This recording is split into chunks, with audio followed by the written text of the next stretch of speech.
Welcome in 98.5 The Sports Hub. I'm Joe Murray with you tonight till 10 o'clock. We got ourselves a full show.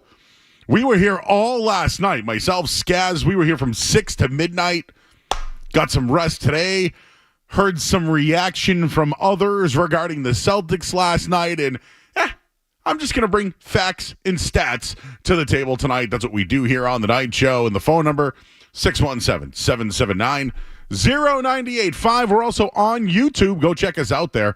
YouTube.com, and then just find 98.5 The Sports Hub. Click live, and there's a chat right in there that you can join. A ton to get into tonight. We have the Celtics reaction. I get a ton of notes regarding Jason Tatum and the night that he had and who defended him. Some really good numbers there. And we'll get into the ceremony and some other things from last night. We got in or out, 7:50 tonight. Murray's Musings, 8:50 tonight, so you don't want to miss those. A couple of guests tonight as well. I know Doug Kyed's going to join us tonight. Bobby Manning, he was in the locker room yesterday after the game, so we'll talk to him from CLNS as well. But let's start green. Let's get into the Celtics from last night. They sent a message, a historic blowout win from the Boston Celtics on banner night, winning the game by almost 30 points. There were some junk minutes late, junk shots late. But now we're starting to see the Missoula Ball version of the whale offense. I made a joke about it, but now it's real. This is Missoula Ball on steroids, the math-based three-point happy approach that helped the Celtics last night tie NBA history. Now, I feel like there's some NBA god there that didn't want to allow them to get the 30th three last night. Skaz and I were watching it live as they hucked up 13 threes in about a minute span to try to break an NBA record last night. Instead, they tie it. They broke a franchise record. But 29 threes that made the game completely lopsided. Like, the team that set the record before them was the Milwaukee Bucks, but that was the year where people weren't in the stands. So, I guess if you look at it, do you want to count that one? Because at least this one was against a pretty good opponent at home on the opening night of the NBA season with plenty of people in the crowd. But you guys know the numbers. Last year, the Celtics averaged about 42 three-point attempts a game. It was the most in the league. And at halftime on Tuesday, they were on pace for 64 threes. They made more threes in the first half than the Knicks attempted. They hit 17 threes. And by the way, New York, the New York Knicks that everybody loves, the biggest threat to the Boston Celtics. Did you feel that way last night, everybody? They made 4 threes. Boston had a 74-55 lead heading into the locker room at halftime. It was embarrassing. And then the barrage came, led by Jason Tatum. For all the people who had concerns about his jump shot, how do you feel today? Jason Tatum, 6 of his first 9 from downtown. 25 points in the opening half. He was feeding the ball to all the starters. Al Horford, right? Did you see how many threes? He had multiple threes in the first half. He was in double figures before halftime. But Joe Mazzulla, he said the results won't matter tomorrow. He's proud of the mindset from the guys. They weren't stuck in the past. They were able to transition from where they were a year ago to where they are now with intangibles. They came out. It was a great start. That's the quote from Mazzulla last night, and that was one of my biggest takeaways. It had nothing to do with winning the rings or the banner ceremony. They were focused at the task at hand. I'm going to tell you guys this right now. We're watching NBA royalty now. There's going to be some people who laugh when I say that. Not a lot of teams have gone back-to-back. This was the best competition for the Celtics. Karl Anthony Towns was terrible last night as a defender. He can't cover the perimeter, and imagine what it's going to look like when Kristaps Porzingis is back. The Celtics lit them up. The Celtics dropped 130 on these guys, and their starters didn't even play in the fourth quarter. And I'll give you this quote after the game. Josh Hart said that they should be drug tested. We'll have more coming up in just a little bit on that one. It's just one game. But I'm telling you right now, you're watching NBA royalty. And on this show, Skaz and I, we have told you for a long time, the Celtics haven't hit their ceiling yet. Now you're going to see Jason Tatum as the playmaker you saw last year when everyone said he's not shooting well. He can't shoot. He sucks at shooting. He still was putting up huge numbers and led the entire playoffs in points, assists, rebounds, you name it. Oh, and now he's got a jump shot and a three-point shot? Only thing I can think of is doubling down on the fact they're going back-to-back. The New York Knicks are the biggest threat to the Celtics. It's laughable. Oh, Philadelphia, they got guys who don't want to play in back-to-back games and can't even get both their star players on opening night. Yeah, that's the team that the Celtics are going to fear. The rest of the league's going to think they should be drug tested too. All right, we got more coming up in just a little bit. I got some Jason Tatum numbers that you're going to love. Again, the phone number here is 617-779-0985. Statement made last night. Statement made by the Boston Celtics. We'll have more coming up next. I'm Joe Murray here on 98.5 The Sports Hub. You're listening to Joe. You're listening to Joe Murray on 98.5. You're listening to Joe Murray on 98.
for passing us the trophy. And, you know, I've been teammates with JB for 7 years, and I was 19 when I got drafted, and Al was in his 10th year. Now he's in his 18th year, and the journey that we've kind of all been on together and brought us to this point. And it was just cool to kind of share that moment with those two guys, you know, soak the moment in and enjoy it and embrace it. And that was dope. The show, no doubt about it. Maybe Bob Cousy was the star of the show a little bit. And you heard there in the clip. You know, I got to tell you something. These guys were so locked in for the game last night, but beforehand, hearing Al Horford talk about Paul Pierce and Ray Allen and Kevin Garnett and then seeing Bob Cousy, like he felt like he didn't belong. And I'm sorry, Al, but you do. Like, Al, you're a part of this, bro. Al, you were here, left, and came back and won a championship. You're a Celtic for life, man. Imagine winning two. Imagine winning two championships at the end of your career when you literally changed your career by becoming a shooter. Big part of what this team is because of Kristaps Porzingis' health. But even Tatum said it himself, like, he was amongst greatness last night. He did that in front of everybody last night. National television, Celtics greats, Shaq, Kenny, all those guys, right? Shaq, I know, was in the building. A lot of those guys got some humble pie before the game. A lot of people were humbled last night by Jason Tatum, and I think last night was his statement game. The message was sent. There's a lot of reasons for Jason Tatum to be motivated. But the basketball world should be on notice that Jason Tatum is back. For the people that complained about his playoff shooting, he's changed his shot, and we haven't seen the best of Tatum yet. He's been All-NBA 3 consecutive seasons. He can only get better.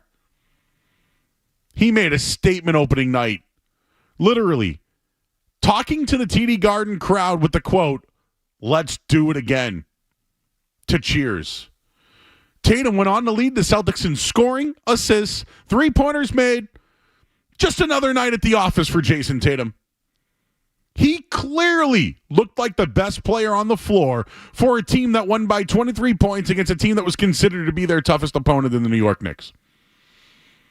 Many people will think that Tatum's motivated by what happened at the Olympics with Team USA. His teammate Jaylen Brown said in a recent interview with Stephen A. Smith that he sent a text to Tatum saying, "I'm mad for you," after Tatum logged the second fewest minutes on Team USA and didn't appear in 2 of their 6 games.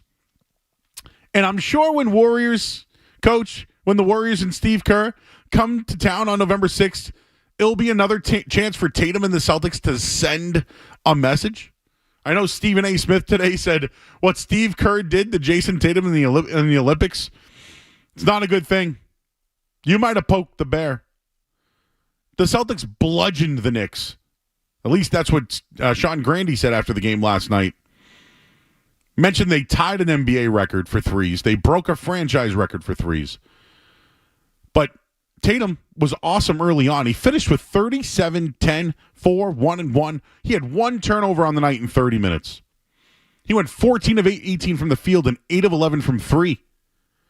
He won every matchup against the Knicks' newest additions. Mikal Bridges and Karl Anthony Towns. Tatum won a perfect 4 for 4 against each defender last night, with Bridges struggling offensively and on switches. Tatum and Brown shot 8 of 11 from the field when they were defended by Karl Anthony Towns for a combined 20 points. This team hasn't reached their ceiling. With this Tatum improved shooting, and when they get Kristaps Porzingis back sometime in December, the message was sent from Jason Tatum last night. And Skaz, I'll bring you in on this one because a lot of people are going to talk about the threes. Towns was a terrible defender on the perimeter last night. He's going to kill them. The New York Knicks were one of the best rebounding teams in all of basketball last year. They had like one offensive rebound when it actually mattered. So I ask you this, Skaz. Was last night more about the three ball falling for the Celtics? Because I just gave you all the numbers when he matched up against Bridges, right? When he matched up against Karl Anthony Towns or Sims or whoever they wanted to put on a switch. Nobody could switch on Tatum last night. So you could have been behind the arc. You could have been inside the paint. Nobody was stopping him. That's why I asked, was it all about the three ball? Because nobody was stopping Tatum last night. Yeah, I think a lot of these Celtics games are going to be, relying on the three ball. Obviously, we've been over Missoula ball numerous times, especially on this show. But for me, I think the biggest thing last night was just you saw the difference in a team that's played together, that knows each other, knows where every player on the floor is going to be, and a team that's new, a team, the Knicks, that was just put together in the offseason. Still trying to figure it out. The Celtics are a wagon. Everyone knows that. The entire league knows that. And they looked the part last night. They came out firing on opening night. I know sometimes we've had issues in the past on opening night with teams raising a banner, starting slow. That certainly wasn't the case last night. So for me, this was more about the Celtics just being the Celtics, doing what they do, knowing exactly how they want to attack the opposite team, and playing their game than it was about the Knicks. Obviously, if you're a Knicks fan, the Mikal Bridges thing with his broken jump shot in the first half was not great. Karl Anthony Towns' defense, not great. Obviously, they're missing Precious Achiuwa and Mitchell Robinson, which is two huge defensive pieces for them underneath. But I think the chemistry was the biggest difference last night. Just seeing how the Celtics play as a team and the Knicks it's going to take them a little while to figure that out. Yeah, number one thing was the turnovers, 3. 3 as a team. Tatum had 1, but he holds the ball a lot, right?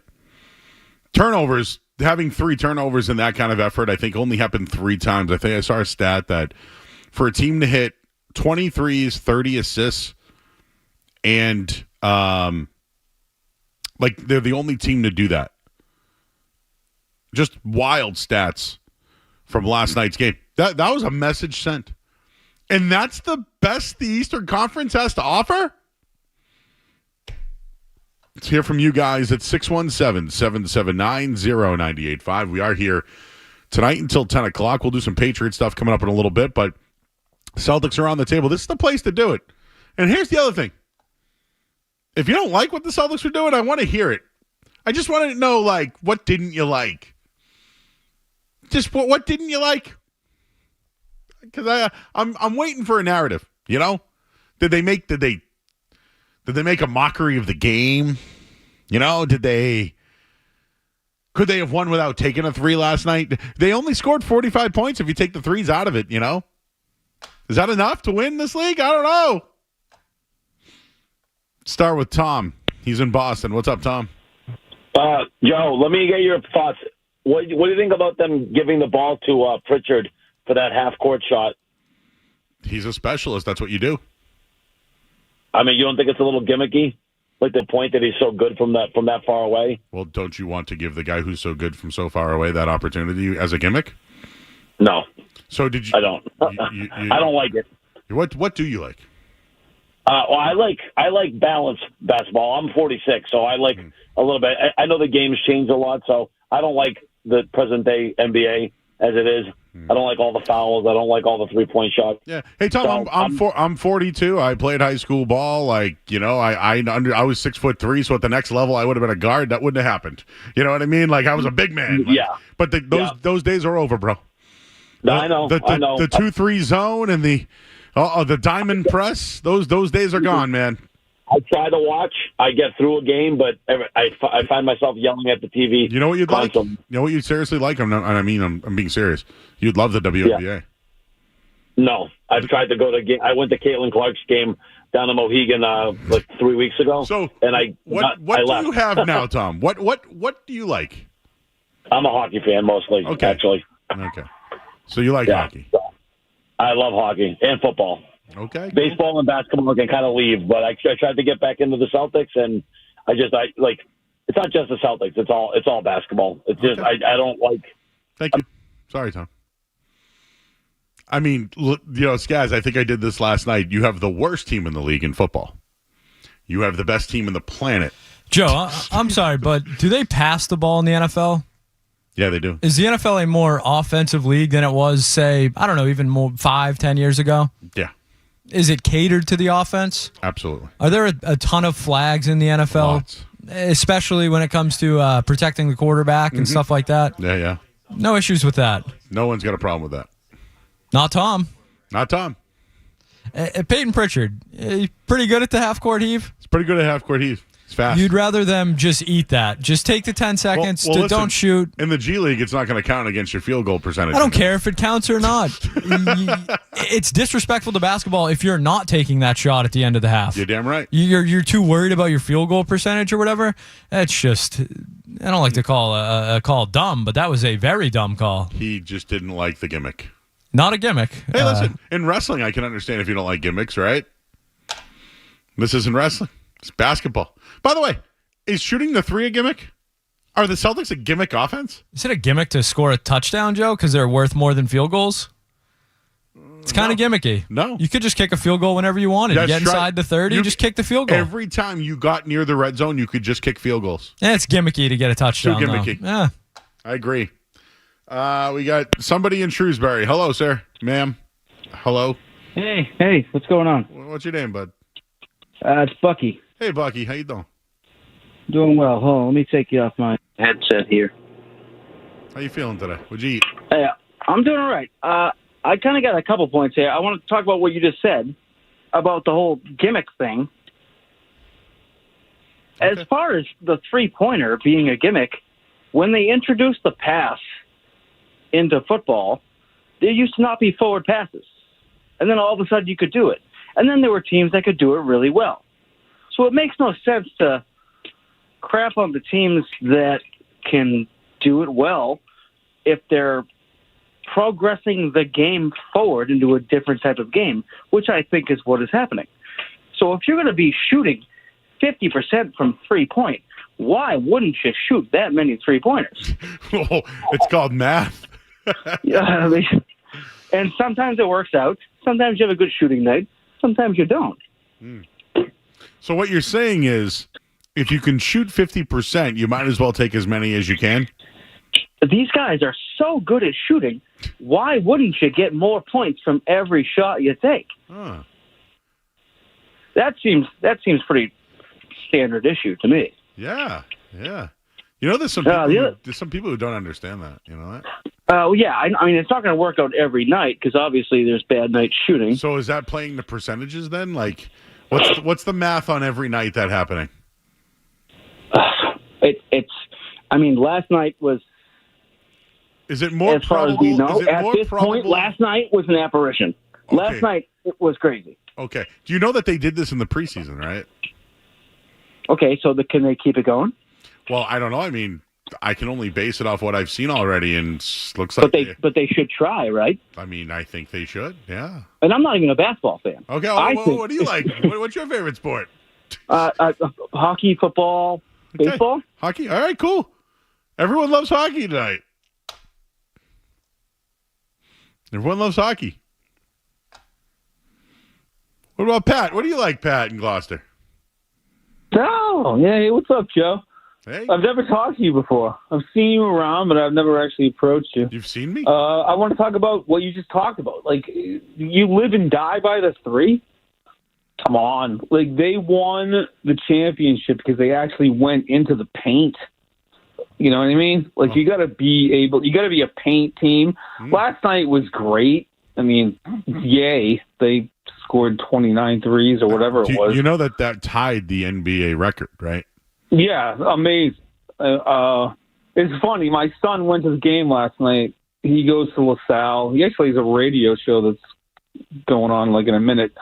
But he went to the game and he was at the Rondo game where he beat the assist record and the 155 against the Pacers last year. Uh-huh. Like, you should buy tickets for this kid every time he wants to go to a game because they beat a record every single time. All right, cool, man. Go LaSalle. Go LaSalle.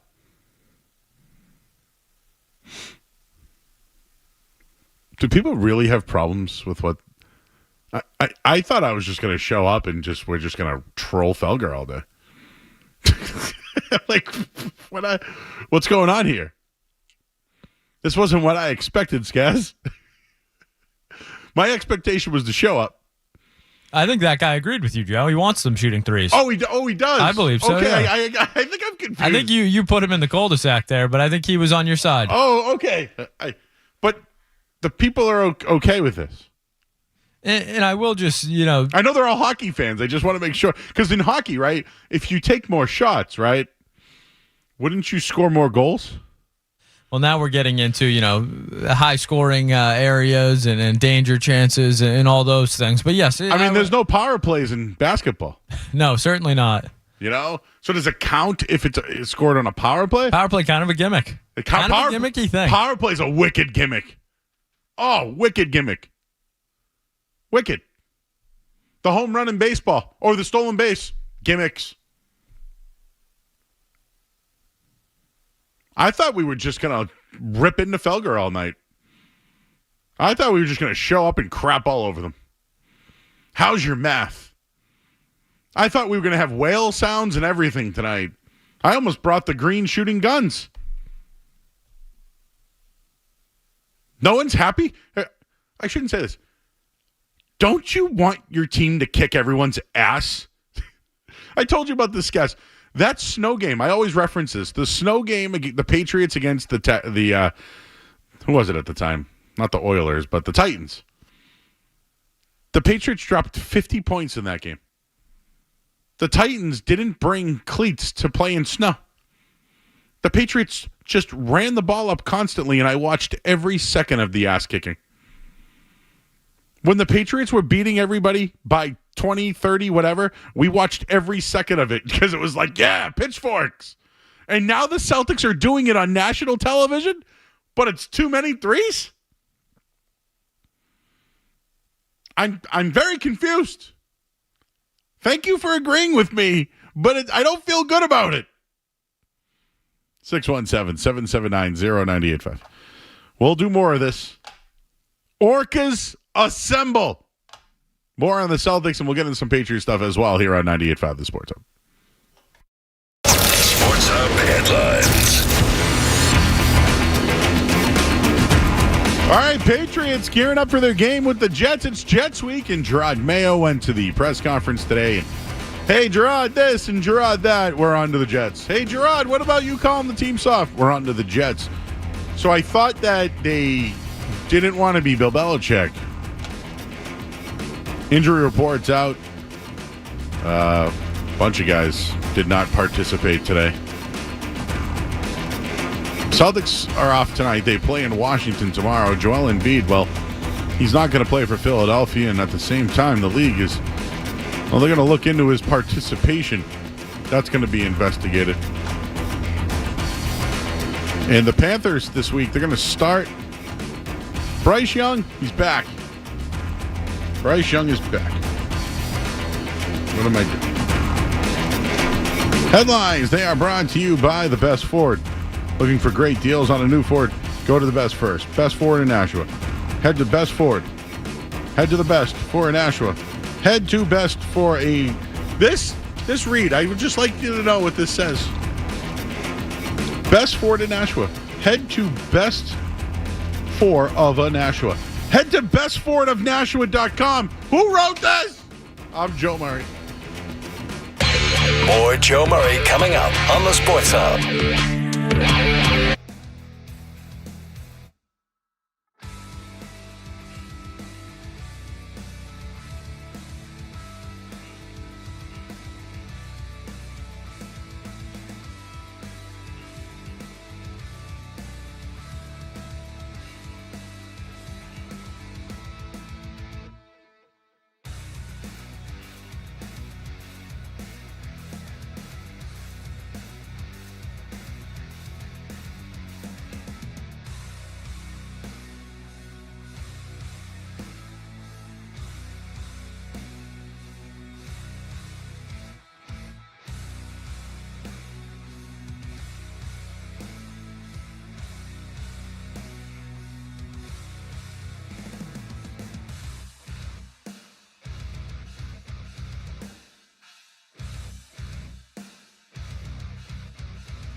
The Sports Hub. I'm Joe Murray.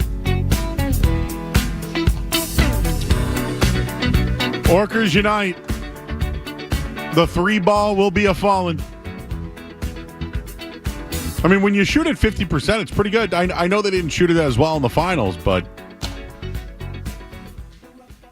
when you go 50%, that's pretty good, guys. Last time I looked. I know a lot of people want to get in on this, so let's go back to the phones here at 617-779-0985. Do have a Patriots update and do want to hit on the Bruins before the final hour here, or the end of the hour here.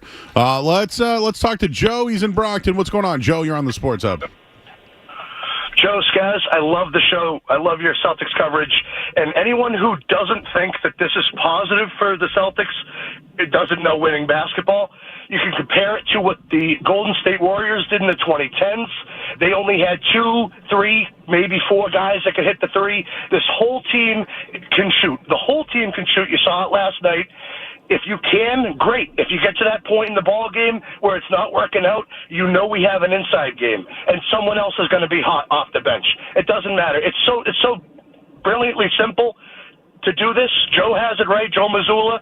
I just don't understand why anyone wouldn't want to see this. You're still going to see your dunks and the alley-oops and the crazy plays, the defensive hustle. It's everything all wrapped into one. This is the perfect Celtics team. Yeah, I agree with you, man. And the other thing is, I think if somebody's out, the next man up can just kind of fill the role. You know, one thing that was said in the offseason by Jaylen Brown is, when you go on and take Detroit, sometimes we run plays for Sam Hauser that night or for Peyton Pritchard. Oh, there it is. The Whales. That was a barrage last night. I mean, there was a point where it's like, are these guys going to miss? And once Tatum hit the 5th in the first half, I went, oh, boy. Don't let this guy get going. Like, this is a fact. Jaylen Brown last year elevated his game, got over the hump, and I feel like a lot had to do with just taking Marcus Smart out of the equation. Like, once you took him out, it allowed Brown to do more, be more of a leader, and progress, right? He was the main defender on the team. He was their vocal leader. Last night, he was locked in. He covered Jalen Brunson early on. He was doing nothing. And the same thing for Tatum, for that matter. He was covering Bridges last night, and Bridges couldn't shoot the ball, and he's working on his new shot too. It was when Tatum got pulled from the game when Bridges started scoring. They all got roasted on one-on-ones last night, and they all weren't from 3. I know Tatum had some really good numbers from behind the arc, but he was doing some real nice things inside the paint as well. Let's talk to Jamie in Boston. Hey, Jamie. Hey, thanks for having me, guys. Love the show. I'm going to be another caller who's going to disrupt the flow of hockey fans who hate modern-day basketball. Lifelong Celtics fan. I was actually born a few days before the '84 championship. I think the game is constantly evolving. We've seen so many different eras, whether it was some flash in the 70s, hard-nosed the 80s, the Jordan era, and now we're in the Steph Curry era of threes. Mm-hmm. And we're fortunate enough to have a team where your top 8, top 9 guys, they can all shoot the 3-ball. And people say live by the 3, die by the 3, but we've been living pretty well. Now, mind you, not every game will feel as easy as last night. And, you know, last season, every critic was ready to roast us if we lost or even if we won but didn't win by enough. So all the games won't be this easy, but I'm really excited for this season. It was a great showing. Joe is passionate about numbers. He's passionate about his players, and that feels like a recipe for success for a great season and hopefully raising banner 19 come June. Thanks for having me, guys. Appreciate it, Jimmy. I'll tell you this. I was the Whales. So it is the Steph Curry era. You're right about that. You know, Skaz, when you mentioned throwing the ball downfield, like, the NFL made changes because they didn't like what the defense was doing to Peyton Manning's offensive team in the playoffs, by the way, 03 playoffs. Like, in 07, the Patriots wanted to start becoming that offensive team. I do think they lost. Like, I do think the Patriots lost their identity a little bit when they started going more offensive because they won with that defensive philosophy over the years. It's just that I know I'm crossing sports on that, and some people don't like that, but the game does change. Like, this is a copycat league.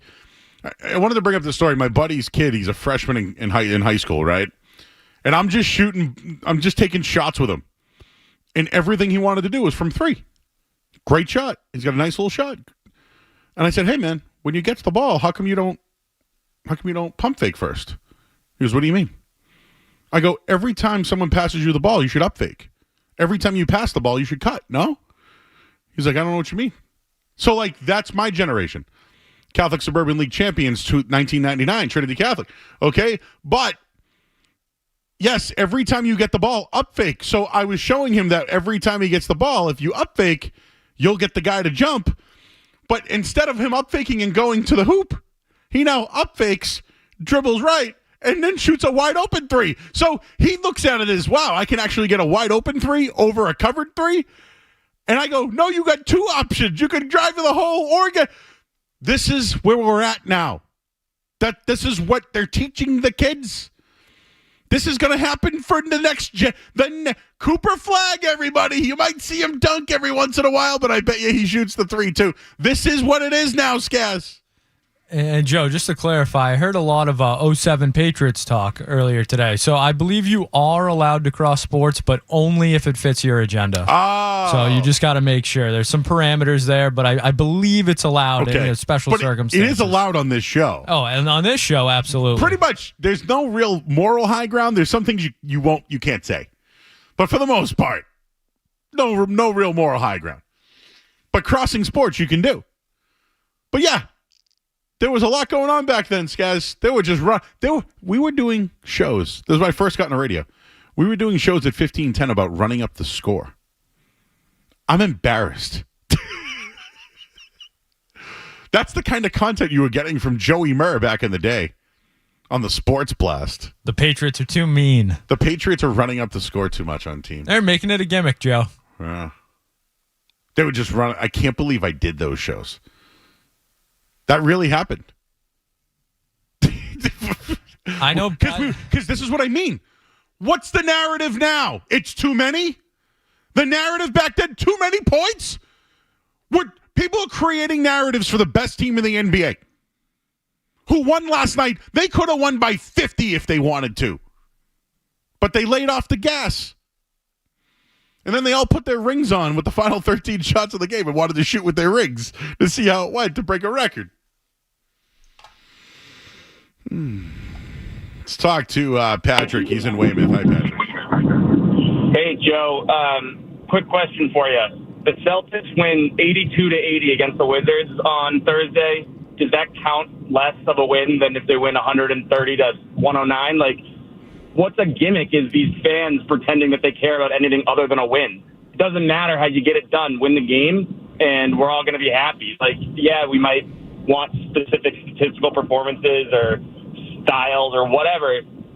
That's a gimmick is when a fan tries to pretend that they don't like a style or no. All I care about is winning, win at all costs, do what you need to do for your team to score more points than the other team as often as you possibly can, and we will see Banner 19 a lot sooner than we saw Banner 18. Patrick, real quick, can I flip this on you for a second? Go for it. Because I'm going to cross sports here, because we allow that on this show. But yes, sir. There are people who are happy that Drake May is playing well, but the Patriots are losing. Like, and that's,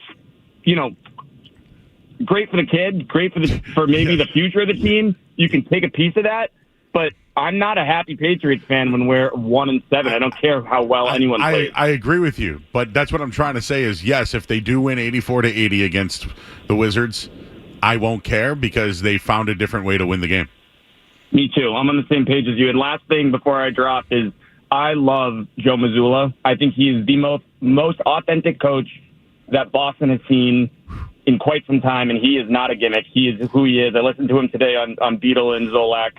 Like, the dude is just humble and motivated, and I think he is exactly what the Celtics team needs. I'm very happy for him, and I hope he just keeps on proving us right. All right. Thanks, good luck man. tonight. Thanks. Appreciate you, bud. What was the name of that movie with Christian Bale where he, was it American Psycho? You know how, like, he just, like, goes to work and then, like, does his thing and then he just wakes up the next day like it's normal? Like, Joe Mazzulla coaches the game, says wild things, and then just drives his daughter to school the next day. Like, you know what I mean? Like, he's just so focused, and then just gets up in the morning, does whatever he has to do. Maybe he makes his little shake, his blender, or he gets a coffee every day from the local Newton place. You know what I mean? But I do agree, he is very relatable. He's a little, because he's younger than I mean, he's probably your age, Skaz, right? I'm 42. How old is Joe Mazzulla? He's got to be in his 30s, right? Joe Mazzulla is 36. So okay, he's older than me, but yeah, not crazy. But I mean, he's in the middle of both of our ages there. In a way, I kind of think he's crazy, but in a way, I think he has that young mind. And people know who his college coach was, right? Huggy Bear. Like, where do you think he learned all this stuff from? Just Google Bob Huggins if you'd like.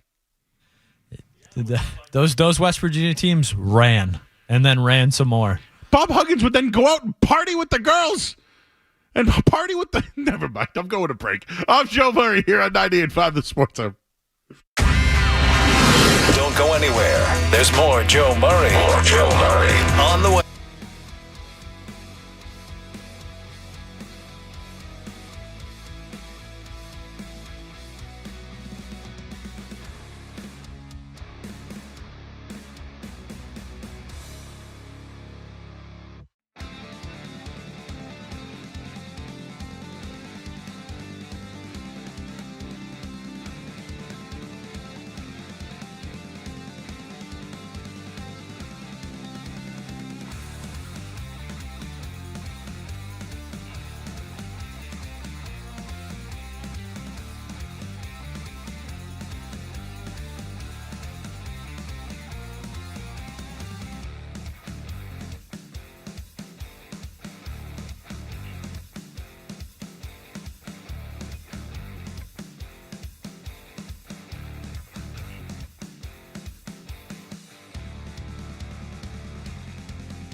Got sidelined after the first game, Eagles with Bill Belichick. So just coming back this season, kind of sat with Coach Mayo and stuff, and I was just like, I refuse to go through the same that I did last year. So I would say just my mindset shifted, knowing that I want to be on the field, one of those top players. So that's kind of where I'm at in my career.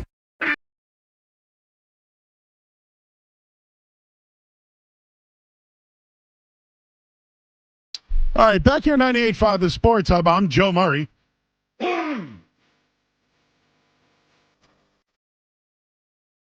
You ever just have to, like, clear your throat? Let me clear my throat. That was Keishan Boutte. Never dropped the ball in his life. You wouldn't know what it's like, you know? Tell you, I bet you he could tell you about the next same game parlay for this week, though.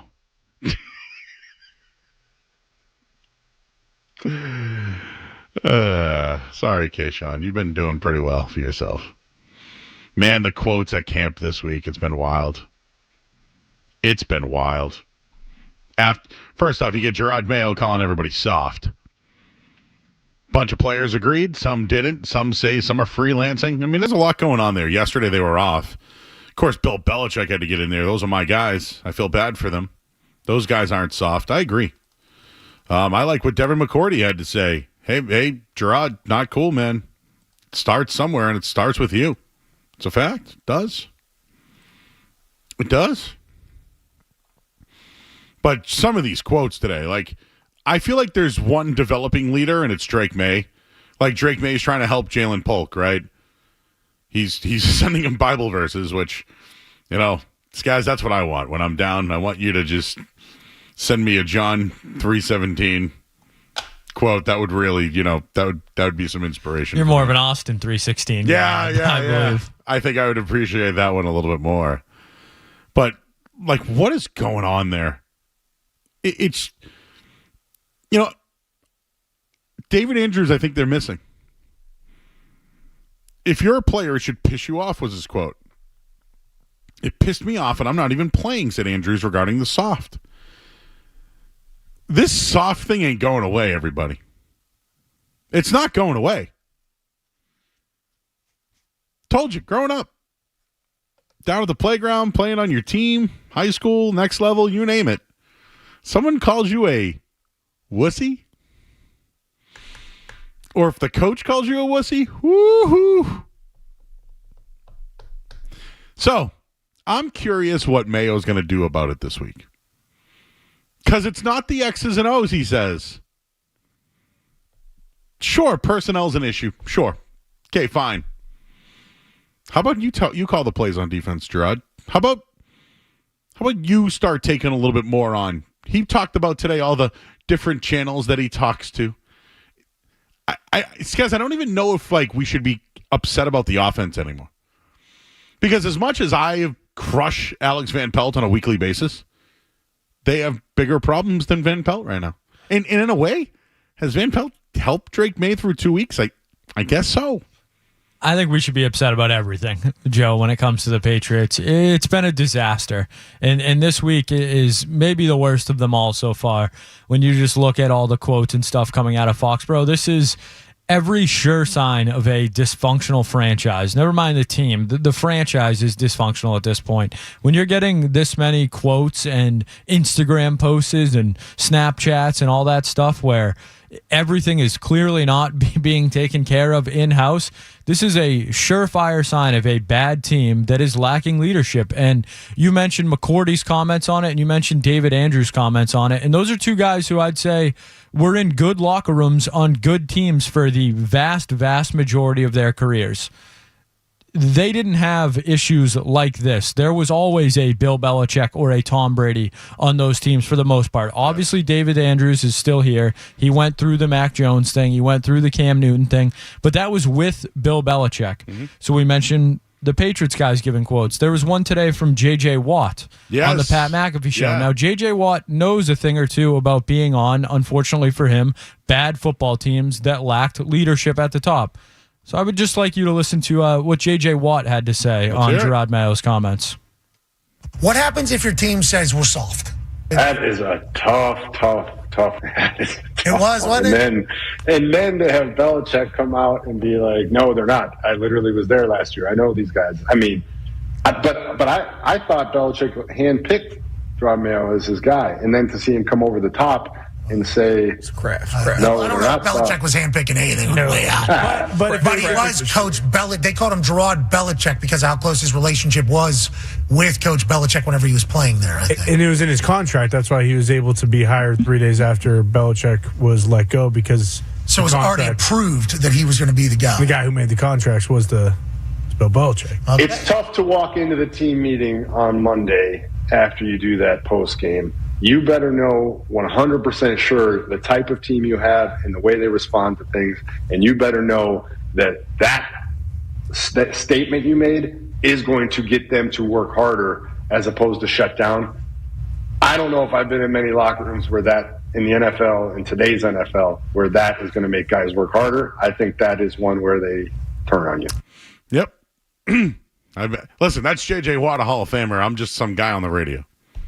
But he's a guy that knows a thing or two about dysfunctional franchises, played for multiple coaches. Bad Texans teams. I believe he was on a bad Cardinals team at the end. And his first thought is, first of all, he's like, whoa. Like that's... Imagine telling J.J. Watt that he's soft. I'm not telling Keon White he's soft. That guy played with clubs on his hands and broken hands. T.J. Watt comes back from surgery early to play for your miserable Steelers franchise with no quarterback? Like, this is what I mean. Did you see the injury report today? I was trying to make fun of it in the headlines. Did not participate. Keon White, Ramondre Stevenson, Layden Robinson, Jalen Polk, Vidarian Lowe, Anthony Jennings, Curtis Jacobs. I don't know where Curtis Jacobs came from. He's that big boy, right? The 6'9", 400-pound guy. Limited. Kyle Duggar with an ankle. Listen to these. These are the pillars. Kyle Duggar, Jonathan Jones, right? Every week it's Michael Jordan, Mapu, City, so whatever. Full participation, though, Drake May and Kendrick Bourne. After the game this week, it was Jonathan Jones that spoke to the team. Jonathan, I think you're a great player. I do. I think you've really just, from being an undrafted kid to a starting corner in the league, you've done a great job and you got a second contract. And I know you're trying to be the captain. I get it. You're trying to do it. But to your point, Skaz, they don't have anybody in the locker room with cachet. I think David Andrews does, though. He's won multiple championships. He played with Brady. He played with all these quarterbacks that they've transitioned. So I think it's just really hard to motivate people when you don't have stars. Told you, I talked to a former Patriots player that was with Belichick his first year, and he said things weren't great, but they had really great leaders to keep them together. Who are your great leaders on this team? And the other thing is, everyone respected Bill Belichick, but they also respected Bill Belichick because he had control. What type of control does Gerard Mayo have at all?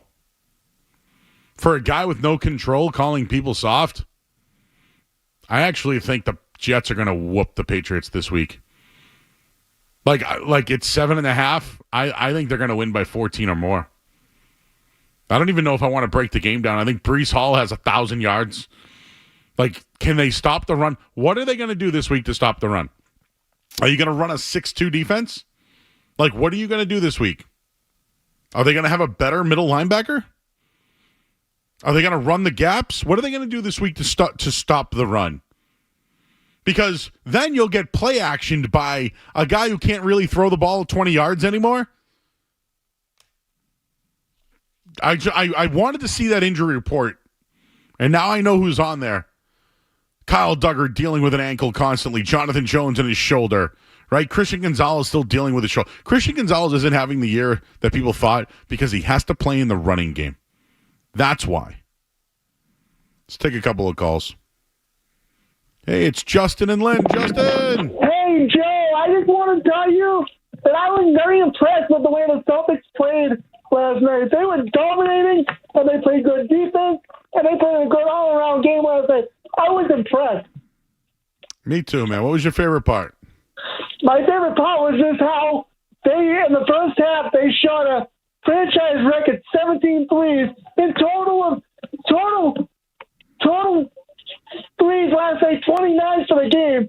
That's just amazing to me. And they played a full game and dominated the whole time. They were great.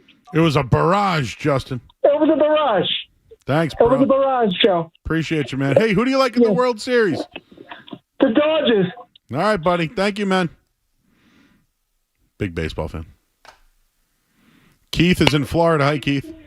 Hey, Joe. Thanks for having me on. In January, I'll start my 53rd year of following the Celtics, and I just got through paying my $90-something for the NBA League Pass. Haven't missed a Celtics game. But, I'll tell you something. I think there's something going on with people that don't like Boston because we've won so many sports championships, 13 parades in 20-something plus years. And so I'm watching the game. I'm recording the game, NBA on TNT. And the banner's going up. And then all of a sudden the banner gets about halfway and it goes to commercial. And I'm like, what the freak is this? And I'm like, they didn't do that to the Warriors. They didn't do that to the Spurs. They didn't do it to any of these other teams. Now, the mistake I think they made was the concert sucked. So they should have probably narrowed the celebration down just a couple of seconds less because then you would have been able to see the whole band. The banner and the rings is what the celebration is all about. Thanks, Keith. Appreciate you. Guys, we watched it together last night. Did you think they cut away? Yeah, so that seemed to be a popular opinion online. Obviously, I'm not as tuned in because we have the radio going on to what's going on the TV. But I know our very own Jim Louth had a great video of the entire banner being raised. If anybody's looking for that, they can find that on the Sports Hub socials. But I did see the TNT tweets. I thought the presentation was pretty well done last night by TNT, but apparently they missed the ending of the raising of the banner. So you could raise the banner, but you need to see it up there. People wanted the entire thing, I believe. Okay, all right. We're going to talk to Bobby Manning from CLNS coming up in a bit, but let's see what we got here. Ryan's in Worcester. Hey, Ryan. Hey, Ryan. He wanted to ask about the Celtics and going forward. Ryan? Hey, Joe, can you hear me? Sorry, I had that service. How you doing? Pretty good. How are you? I'm great. Where in Worcester are you? I'm actually driving back from Worcester into Spencer now. Ooh, we going to Dippin' Donuts? What are we getting? Oh, dude, Dippin' Donuts. They got a great Dairy Queen over there. Oh, the DQ is the best. And they got good food there. Oh, they really do. Yes, I'm familiar with the area very well. I wanted your thoughts. Obviously, the Celtics had pure domination last night, even without Kristaps. What do you like? How do you think you see this team moving forward? Do you think they can replicate this every game? Or I think that they can do whatever they want. If they want to shoot 60 one night, they can. If they only want to shoot 13, they can. I think if they want to look inside to Horford and Tillman, they can. I think if they just want to go pick and roll all night long with Tatum and Brown, they can. They can do whatever they want. It's just how they want to beat you today. They're cerebral at this point. One more before we go to the break. D's in Grafton. Hey, D. Hi, D. Hey, Joe. Hey. So something off-putting about Gerard Mayo that I saw on the New England Patriots social media, either week 1 or 2, it was just Gerard Mayo was on the sideline, just like joking around, saying like, "Oh, heads up," just trying to like get people to like turn around or like duck their head, and it was kind of cringe, honestly, and it was just kind of off-putting for a head coach in like his first couple weeks. Yeah. Seems like he should be preparing for the game instead of joking around. Yeah, he's not a head coach, D. That's the problem, you know. This man was handpicked to take over for Bill Belichick, and looks like it's a mistake right now. 5 years ago. Oh, he knew. Yeah. Oh, I get sound on that later. When we have some downtime, whenever that is. I don't know when the hell we have downtime anymore. Because you know why? We're going to talk to Bobby Manning. He is from CLNS. He was in the Celtics locker room last night. He's also in Washington right now, where the Celtics are playing tomorrow. We'll talk to him next here on 98.5 The Sports Hub. You're listening to Joe Murray on 98.5.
right, back here 98.5 The Sports Hub. I'm Joe Murray. Oh, we've been talking hoops, a little Patriots in there as well. But let's continue the Celtics conversation. We'll go to the Volkswagen Dealers Expert Hotline right now. We'll welcome in Bobby Manning. Covers the Celtics for CLNS. He was in the building last night. He's in Washington tonight, where the Celtics play tomorrow. Bobby, how was your opening night, bud? Oh, unreal! That's the kind of night that you see the championship night. You see all the things that they did last year, and you're in that reporter mode, and you're not. Obviously, I grew up being a fan of this team, and that ceremony last night. You see the legends there. Obviously, I grew up watching KG, T.S. Garnett. That's the kind of thing that brings you back to your days as a fan, where you're like, "Wow, this is special." And credit to them. You wondered whether after, and it was an emotional ceremony, they'd be able to get right down to business and do their thing. And that's about as impressive as they've looked during this era. The execution, the attention to detail, and obviously the shot making at the highest level. I had a feeling, Joe, after the preseason. I think last time we talked, we hit on this a little bit, that this is a group, when you bring back all these guys, when you're doing what you did last year at a higher level, that could be even better than the team we watched last regular season. And I think last night showed, even against the Knicks team that's clearly not there yet and a little hurt. And, I take a grain of salt how bad they look. But the Boston's scary. They're really, really scary. It reminded me of the Warriors, when they were just passing the ball and knew where everybody went. But in a way, Bobby, I think they're deeper. Like, I think they have more guys who can hit threes. And I also think there are nights where if they don't want to shoot the three, they can do different things. So, number one, I'll ask, I know you had a chance to catch up with Jalen Brunson. Josh Hart, after the game, said those guys should be tested for drugs. You know what I mean? So, like, they thought that they ran into a buzzsaw last night, but what was going on there defensively for the Knicks? And Jalen Brunson thinks this is probably going to run through the league now, right? Yeah, and we'll see how that goes. It's funny, while the Celtics have ramped up their three-point attempts, even going back to the preseason, I mean, they shot 10 more attempts per game from three in the preseason than they did last year, and obviously shot nearly 10 more threes on top of that last night. So it looks like they're almost raising their attempts, anticipating that the league, and they already did during the preseason, if you look at the numbers, the league is starting to ramp up their attempts too. Now, the good thing, and I think what goes a little underrated with the Celtics, is they're so good at limiting their opponents' attempts. And, you see the 61-30 differential in terms of three-point attempts last night. That's not something you're going to be able to overcome as an opponent, even if you're shooting 55%. The Knicks, for a lot of this game, were hovering around 60%. And it almost feels like, the way the Celtics were defending, they did this against Cleveland last year during the second round, luring their opponent into shooting some tough twos, some contested shots around the rim, the mid-rangers that, Bridges put up a ton of. And, when I looked up at the end of the game, I was so stunned to see Towns only took 2 threes. And that's exactly what you want to make him do, is stay off that three-point line. And I thought Horford made things really tough for him inside. So that's the other side of that coin. Yes, the Celtics are shooting a ton of threes, but they're also preventing their opponents from shooting nearly any. I think they held their opponents to the third fewest threes per game during the preseason. So that's that math. Like Joe always talks about the math, and that is math that's almost impossible to overcome. So when we talk about the threes that are happening, right, this isn't like outlet shoot a three. This is, you're playing good defense, and then you tip it, and then you run in transition, and then someone drives the lane and then kicks it out. Like, the amount of shots, like how much more percent of the shots they're taking, I guess, how many more are they taking now? Like, is it because of their defense? And when we talk about this whale offense, right, and shooting more threes, is it based off their defense, or is it more of a emphasis offensively? Yeah, I mean, they're getting in different ways for sure. Like, even the first three of the game, the first bucket Tatum scored there, he's off ball and he's around the screen, and Towns is just kind of sitting in the paint there, and that's just wide open, and they want to get those off. If there's an open look early in the shot clock, early into the half court, around one of their actions, they're just going to take that because, it's better than a turnover. a lot of people are like, oh, drive to the rim, do that sort of thing. You want to get a shot off, and that's what they do more often than not. And that's why when you look up at the end of this game, it's 95-78 in terms of shots. They turn it over less than their opponent. I mean, the Celtics only had 3 turnovers in that game. So, you look at it and you'll say, yeah, they're going to go cold some nights. They're going to have nights where it's not there. But what are they not doing? They're not turning the ball over, ever. I mean, they were first in their own turnovers last year, fewest turnovers in the league. So that's a byproduct of the threes that they're shooting. And, that's where I finally, I had my doubts about Mazzulla early, too, in his tenure. And the thing that really clicked for me that made me think, like, oh, this guy knows what he's doing is, you remember that 2022 run, Joe, where Tatum broke the turnover record? They had, 15 turnovers a game in those finals, and it was the biggest reason they lost to the Warriors. I mean, Joe almost came in instantly and prevented, them from turning over the ball that first year, and then much better into last year. So, they're getting them in different ways. They're getting some paint touches and kicking it out of there, especially in those second units. I thought Tillman did a good job with that while Horford was on the perimeter. Transition, there's definitely some good opportunities there, and they get a lot of offensive rebounds. That was another thing they did well during the preseason, and those are obviously going to lead to a lot of kick-out threes and wide-open threes at that. So, I thought the quality of the threes were really good last night. And in Tatum's case, and he obviously led the charge with the shooting, his pull-up game looked much better, and he's obviously the guy who's going to take on a lot of the pressure to take those tough pull-up threes. And when he's hitting at that rate, that's when it's really game over. I thought New York was awful on the perimeter, and Karl Anthony Towns in particular. But is that what happened last? That was weird. The Tom Thibodeau defense, is it because they don't have their guys, or early on did they think, all right, let's not show them anything?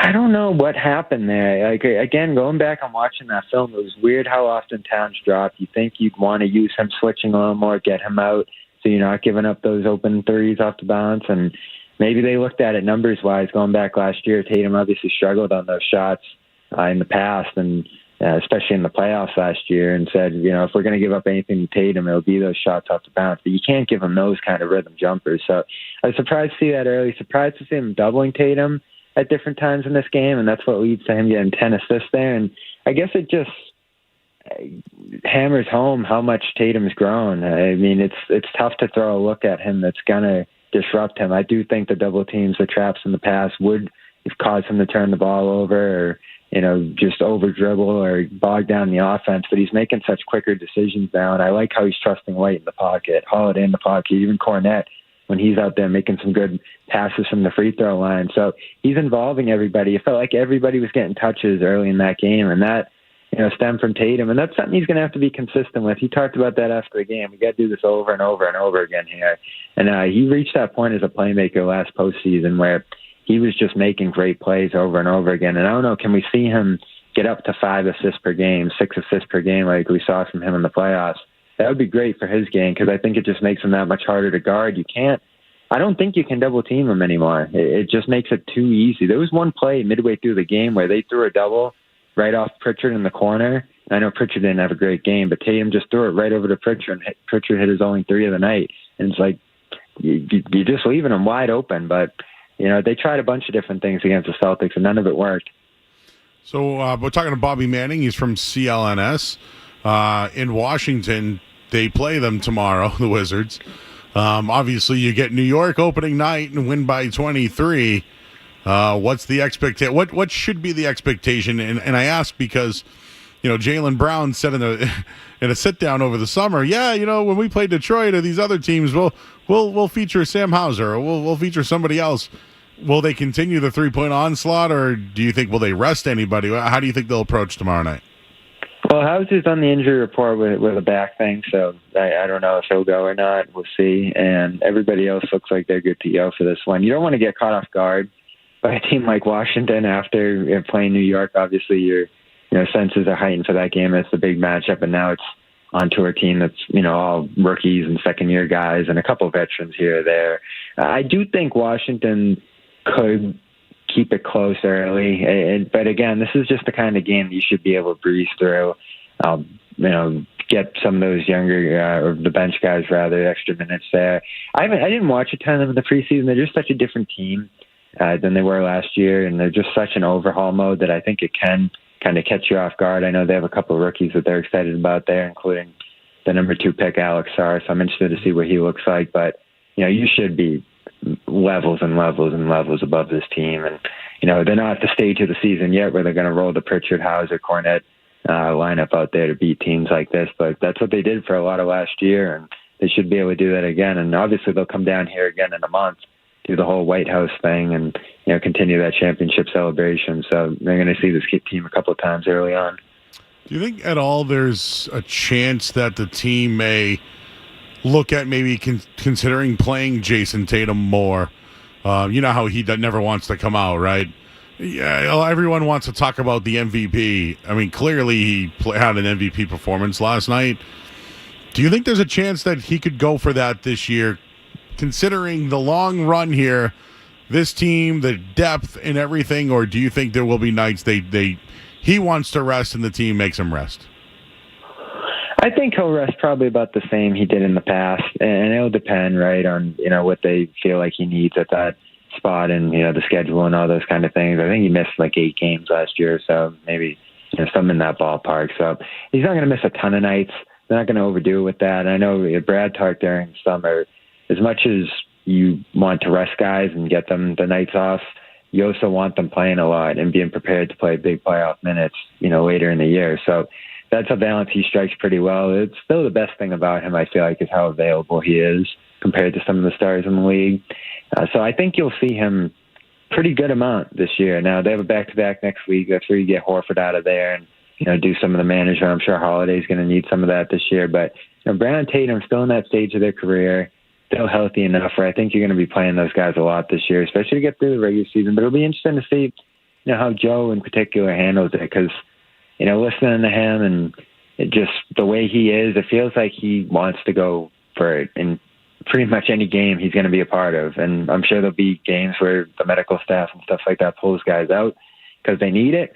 But in terms of minutes, in terms of, trying to win all these games, I mean, the minutes were relatively high last night for a game that was decided for before the fourth quarter, essentially there. So, that will be something I'm watching this year. And health is everything, right? Like that feels like the biggest factor by far. And it's the biggest factor for everybody, but them in particular, you're already down Porzingis. You're trying to manage that thing.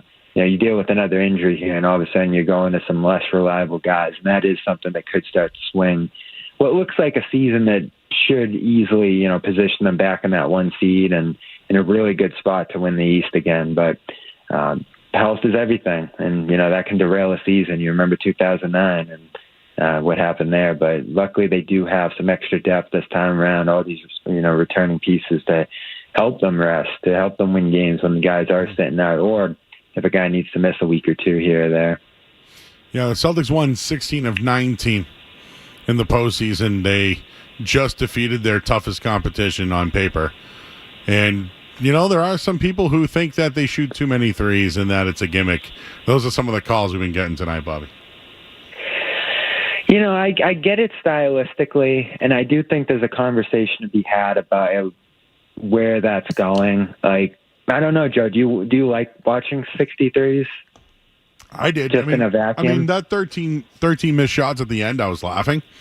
Yeah. Like, I thought they all put their rings on and then took shots.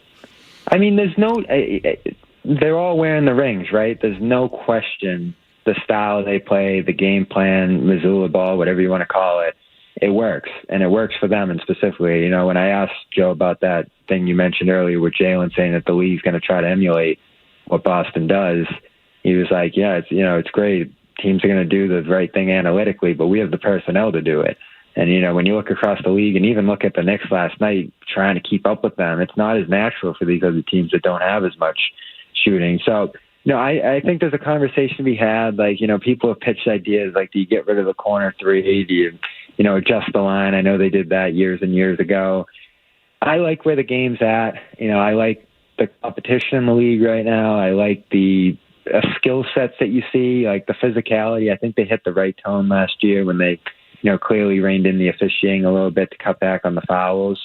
Like all those things I think you have to tinker with. But, if we are getting to the point where teams are going to start shooting 50, 60% of their shots from three and everybody's playing the same way, I do think it'll be an interesting debate in a few years here. Like, which way is this game going? Because there's no question, right? If you're not shooting a million threes, if you're not getting up enough shots, you don't really have a chance mathematically. So the game does become a little more homogenized in that case. And I do get why some people don't love watching that. You know, you do like the mid-range game. Nobody posts up anymore, at least the way they did in the past. So, you know, those things that people watched decades ago that they fell in love with this game are kind of gone extinct. So they're gone. It'll be interesting to see where it goes. All right, you got any swag? Did you get any? Did you get a ring? What'd you get last night? No ring for me. I think our guy Drew Carter, you know, that's he's going to get one. Abby them. So, you know, no ring for me. But I do have my Katuitt Kettleers one from Cape Cod Baseball League when I interned down there. Hey. So that's my championship ring. All right, well, we got to get you on when they go back to back this year, man. All right, Joe. All right, Bobby. Appreciate you. Good luck tomorrow in Washington. We'll catch up soon, man. Appreciate it. No doubt. Thanks for having me. That's always good. All right, man. He's Bobby Manning. Everyone, check out his work over at CLNS. They do a really good job over there. Go check him out. He's in the locker room every day. He's the redhead that Joe Mazzulla always makes fun of with the mustache. That's why I like him on that show. You know, one day we're gonna have to put him on the camera, guys. We have a lot of people holding. Let's take Steve in Tampa. Hi, Steve. Hey, how's it going? Hey. So I just wanted to say, I think when this season's over with the Patriots, you got to cut Mayo and you got to throw the Brinks truck at Ben Johnson. Thanks, Steve. Do you know where Ben Johnson went to college? North Carolina. Do you know where Drake May went to college, everybody? North Carolina. Do you know where Ben Johnson's first coaching job was, Joe? Where? Boston College. What? Whoa. He was a graduate assistant in 2009.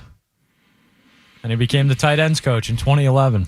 Now, why would he want to come to this dumpster fire? I don't know. I mean, there's only one reason, Joe, and it's money. So I don't expect them to back up the Brinks truck, as that caller suggested. What about Boston? Does that get anything to do with it? The Patriots don't play anywhere near Boston, so no, I would not say that. Just wondering if it could help. All right, well, we'll hit the headlines here. Drake May could help. He could help. Then they need everyone else. So Drake May and then everyone else. 52 other guys. Yeah. That would not be 50-50, yes. That would not be. All right, well, I hit the headline here. I'm Joe Murray on the Sports Hub. Sports Hub headlines. Patriots got the Jets this week. That's what Gerard Mayo said when he was asked questions. We're on to the Jets. We're on to the Jets. We're on to the Jets. The injury report is long. A lot of people on there today, including Ramondre Stevenson. Joel Embiid not playing for the 76ers. He's going to be investigated for his comments on not playing back-to-backs. Bruins, they're off until tomorrow. They'll host Dallas. Headlines are brought to you by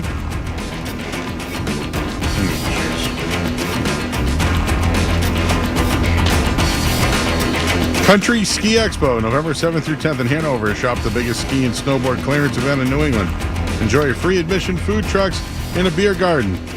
Visit more at countryski.com. I'm Joe Murray. Next update soon.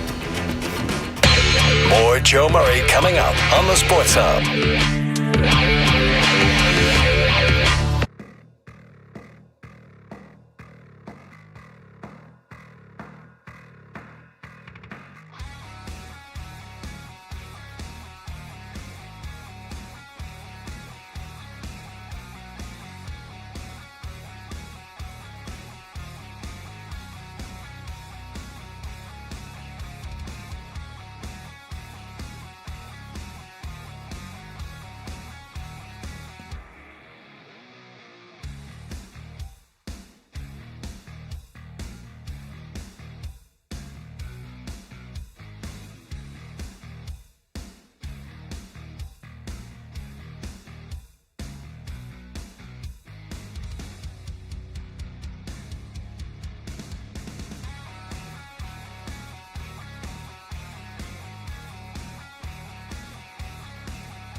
Back here, 98.5 The Sports Hub. We got in around at the end of the hour. I see you guys lined up on the phone lines. What's up, YouTube chat? Gotta shout y'all out. Einbein, there he is. Prince Humperdinck, Ryan, and Malden's in there. KB. They're all just chatting it up. There's whales everywhere in there. People are loving the whale offense. Chuck Olson, what's up, buddy? Pete W. What's up, Pete? Sean Thornton's in there. I wonder if that's the one that I know. Like the hockey player guy. Gave him a ride home one night. Who else? David is in there. Hello, David. Just reading all the names that are hanging out at the... Smitty! Smitty's in there. Hammerstein is in there. Jay's in there. Come hang out with us on YouTube. YouTube.com/985 The Sports Hub. You can also call into the show, 617-779-0985. We have Eric and Needham. Hi, Eric. Hey, Joe. How we doing? Good, buddy. So I was at the game last night, and I was honestly surprised to see Ray Allen walk out with the big three. And it kind of got me to thinking. So, 5 to 8 years ago, Ray Allen was right up there with like Babe Ruth, Johnny Damon. Like it was, sacrilege to even think about the fact that he was going to have his number retired. But then time's gone on. KG at his jersey retirement said, Ray, you're next. And then, we win the banner. Winning kind of changes the mentality and the attitude of everything. And I was wondering, now that Ray Allen's, he went to KG's retirement, he went to Pierce's retirement, what you think, and they went last night for the banner raising, whether or not you think that, his choice to kind of come back into the Boston atmosphere, make an appearance when he doesn't need to, he has no obligation. I got it, Eric, and I'm sorry to cut you off. We're just against it. Should the Celtics retire number 20? Joe, the intern back there, you ready for this one for an article? Here you go, bro. Who should be the next number retired by the Boston Celtics? Let's spitball. That doesn't mean I'm not holding you to anybody. Al Horford? Ray Allen? Should we mention Danny Ainge 44 or no? I think if Danny Ainge was to go up, he'd be more of as like an executive or something like that. But 44, we can associate with him? Okay. Am I missing anybody? I mean, there's probably some old timers I'm not bringing into the mix here. If they're not up already, though, like I think Ray Allen and Horford are like the next Antoine two. Walker's not going up. No. There. Rondo, I don't think Rondo's going up there. Rondo's not going up there. So I say Al Horford. Horford, Allen. I say Ainge because he did more probably after his career with the Celtics, but he was a big part of bringing Brad Stevens here, and he drafted Tatum and Brown. I mean, that's the franchise. It's Red Auerbach level, right? And Red did it on multiple levels, decades. The thing with the Ray Allen retired number thing is the Celtics have put themselves in kind of a bad spot when it comes to retired numbers because they've retired literally everybody's number. I saw the NBA on TNT guys doing something with Shaq the other night where it might even have been a while ago, who knows. But it was a clip of him going over every single number he's worn on every single team. And when he got to the Celtics, he had to wear 36 because 33, 34, like Pierce was wearing it obviously at the time, but every other number he wanted to pick was already retired. So if Ray Allen got his number retired, I have no issue with it. Guy won a title. He's one of the all-time greats in that league. He had a great career when he was in Boston. I know it didn't end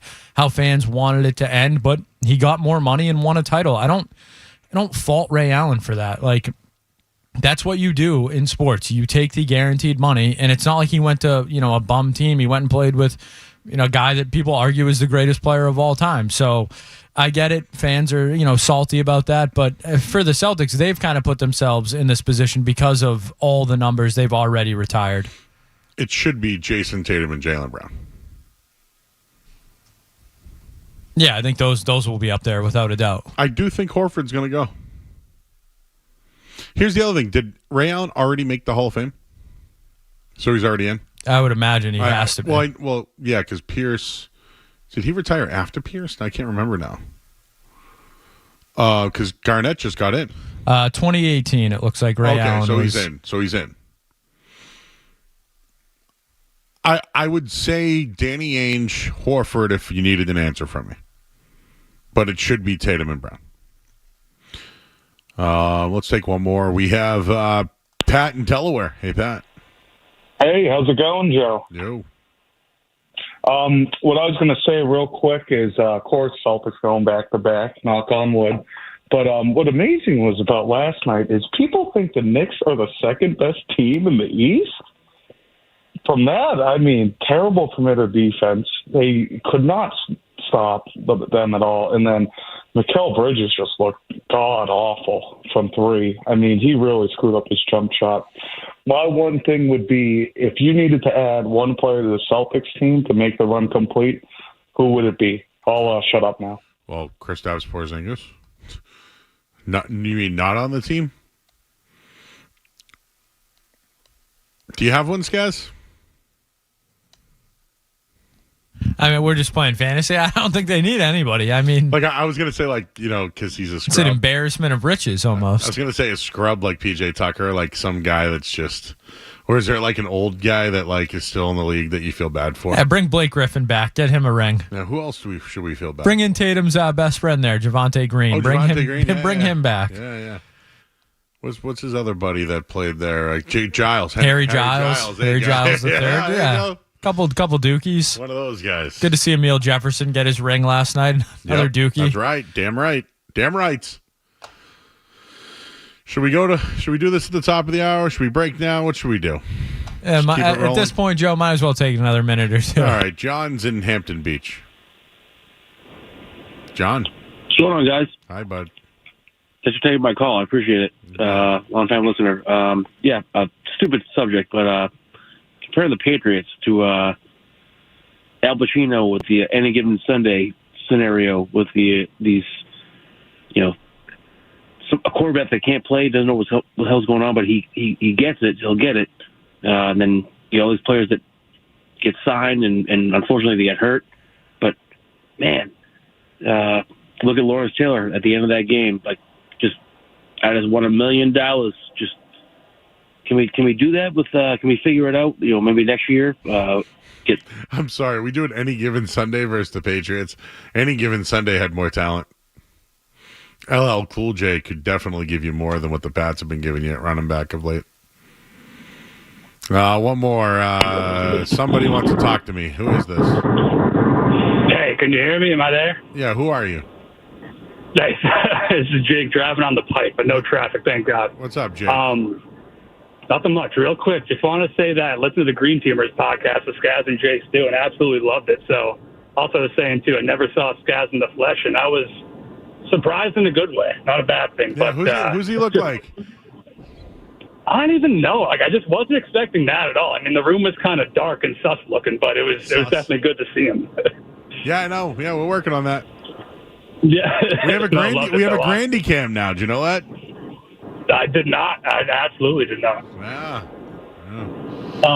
I just want to say real quick, too, I feel like you were the first one just talking about how the Pats weren't ready for Drake May at all. And I feel like the guys on the earlier show, especially like Felger and Matt, did a full 180, and now they're kind of agreeing with you there after they just dumped all over you when you first had that take. I mean, just wanted to hear your thoughts now. When I said they'd be the worst team in the league this year and the Drake May's ready, but the Patriots aren't ready? Yeah, exactly. That take? Yeah. I mean, I don't know. I'm not going to do a bow because of that, though. Should I flex? Want me to flex? Should I flex? Flex for the people on YouTube, Joe. Why not? I think I'll take surprise in a good way as a compliment. Yeah. I do have to work on the setup a little bit. That was my girlfriend's office, basically, is where I was doing that from. So I did put up some nice David Ortiz thing I have behind me. But yeah, maybe we'll get some more Celtics gear in there this week and work on the lighting. Green Nerf guns. That's what we need. Some slime, some old Nickelodeon slime or something. Yeah. Got to make it real green teamy, Maybe some footy pajamas. And just like put your feet up with the little footies in the bottom. That'd be cool. Hey, listen. At night, we just tell you like it is. It's okay if we don't do a drive time show. I sometimes at 6 and 7 o'clock you might hear me yell and pound the table. That's drive time. You can't do this during drive time, right, guys? Like I think we could. Like if they just say, "Hey, you guys go noon to 4 every day," we could do this from noon to 4. It's just that I don't know, why would you reinvent the wheel when they're the number one show in Boston? And here's the deal: if they piss you off, what do you think they do to us? We just troll them after. It's great. They troll us, we troll them. Everyone's happy. I think a former close friend of the night show would call it straight facts, homie. I believe. Oh, Marilyn Mason? The very same. All right, well, we got in or out coming up next, guys, because, we have to take the calls, you know what I mean? But this hour of the sports has been brought to you by Premier Basement Waterproofing. It's Halloween, but you know what's most frightening? Water in your basement. So you have to call the guru, Mike Albert. He'll come work his magic. 844-LIVE-DRYER, premierbasement.net. It's game over for water. I'm Joe Murray. What's it gonna be, McFly? Are you in or out?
Patriots gearing up for the Jets this week. The injury report is very, very long. Also, Joel Embiid, his participation is going to be investigated. They're playing right now. The 76ers, it doesn't look good. And the Bruins, they host the Stars tomorrow night. Headlines, they are brought to you by our good friends over at Valvoline Instant Oil Change. Enjoy quick and convenient.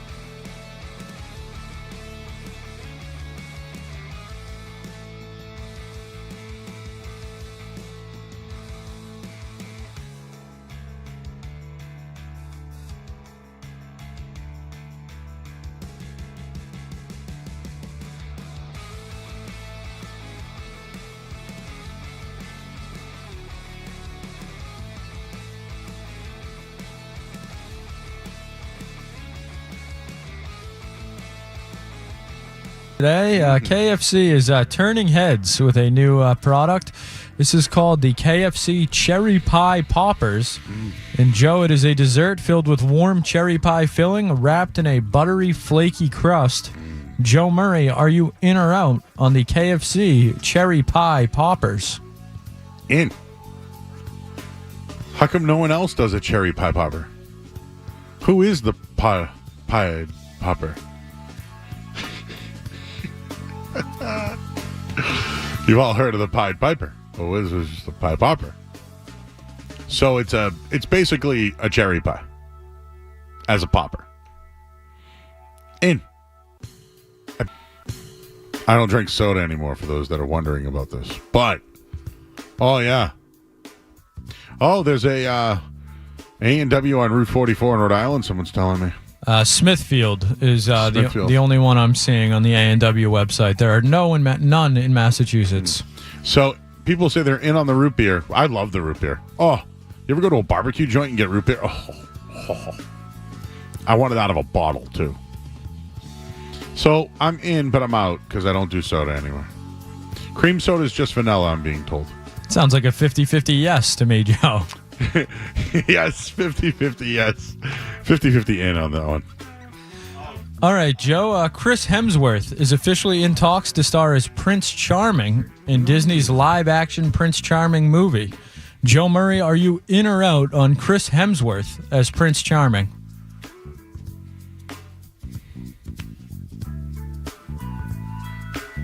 It's going to be a Prince Charming movie? Don't shoot the messenger. I'm just passing it along. So Chris Hemsworth. I'm out. I don't care. But like, is he like a hot guy or like a beautiful man? Probably. Chris Hemsworth, definitely a hunk. You know who he is if you saw him. Yeah, dude, he's too hunky for me. I can't. You know why I'm out? Know why I'm out? I'm a very confident man. But I can't compete with that guy. Man, he's Prince Charming, though. Yeah. You know how, like... You think he's too handsome to be Prince Charming, even? He's too hot. Too hot for Prince Charming. Like, trust me, there are some people that are just too hot in the world. That guy's too hot. I can't compete. He kind of reminds me of... did you ever see the Robin Hood Men in Tights movie? He looks like that character. The guy who played the main character. Oh, Carrie Ells, I think. The main guy in Robin Hood Men in Tights. He kind of looks like him. Wow, me and Chris Hemsworth are almost the same age. That's Carrie Ells. Don't they look alike? No, maybe you don't see it. Yeah, I can kind of see it. I think Chris Hemsworth a much larger gentleman, if I had to guess, but I can see where you're going. Richard Lewis, terrific in that movie as well. Oh yeah. All right, what else we got? All right, Joe, we're going to stick with the world of movies. Last week we did In or Out on Matt Damon starring in the new Christopher Nolan movie. Well, we now know who Matt Damon's co-star will be. It was announced that Tom Holland will be co-starring in Christopher Nolan's next movie with Matt Damon. Joe Murray, are you in or out on Tom Holland co-starring with Matt Damon? I don't love Tom Holland. I think he's kind of gotten pigeonholed into the whole Spider-Man thing. I was going to say, is he Spider-Man? Yeah, and he's like looking for a way to get a more serious gig, I think. You know what? I think he's looking for the Matt Damon rub. What else we got? I'm out. All right, Joe, we'll head to the world of Major League Baseball for this one. In the Arizona Fall League, they are testing out a new check swing review. I saw this. Joe Murray, are you in or out on check swing reviews in Major League Baseball? Well, I'm in because I feel like the judgment call in baseball is always, you know what? There's been a lot. You played a lot of baseball in your life. I feel like I played a lot, even softball for that matter. There's bad calls, right? Like the three of us here, because there's only 3 people left in the building. I bet you we would all see a play differently, right? If we watched a catch in NFL, we would be like, oh, it's a catch. No, his foot was out. We would all have a different opinion. So, you know what? Baseball needs a system. In. Who did a check? Was it on the Phillies now? Big hitter. He freaked out. Was it Schwarber? No, not Schwarber. Harper. Remember, he freaked out. He checked swing. It was a terrible call. But this new system would have saved him. Anyways, we got Doug Kyed coming up from the Herald next. Anything else tonight? That is going to wrap up a Wednesday night edition of In or Out. All right, I want to take this. Jason's in Colorado. Hi, Jason. Hey, Joe. How you doing? Hi. I just want to let you know there's a genuine decades-old A&W out here in Berthoud, Colorado. Oh. They got the drive up. They got the drive-through. They just put a Buc-ee's up by there, too. So it's a fantastic place to come. Wow, that's Cape Cod in a nutshell. Buc-ee's and A&W. Wow, I just got the feels. I have to go to Colorado to get Buc-ee, and I can go to Dennis to get Buc-ee's. All right, sorry. I can tell you, the calls are great tonight. Everyone's calling in. Thank you. Some guy wants my picks. Let's ask Doug Kyed his pick on this weekend with the Jets. We'll do that next here on the Sports Hub. You're listening to Joe. You're listening to Joe Murray on 98.5. You're listening to Joe Murray on 98.5 The Sports Hub.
All right, back here at 98.5 The Sports Hub. I'm Joe Murray.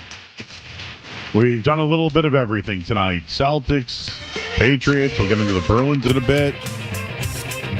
Continuing the Patriots theme, let's go to the Volkswagen Dealers Expert Hotline right now. We'll welcome in Doug Kyed. He is of the Boston Herald. Doug, was it a soft practice today for the New England Patriots? They were wearing pads, so I think you could hear some hard pads cracking out there today. All right. The soft comment obviously hasn't gone over well. Hasn't gone well with former athletes. I'm sure some people on the team agree, but don't. It was one of the worst things you could say to a team, to be honest with you, and especially a coach that's, 7 games in. But is this worse than the burning cash from over the season, from the offseason?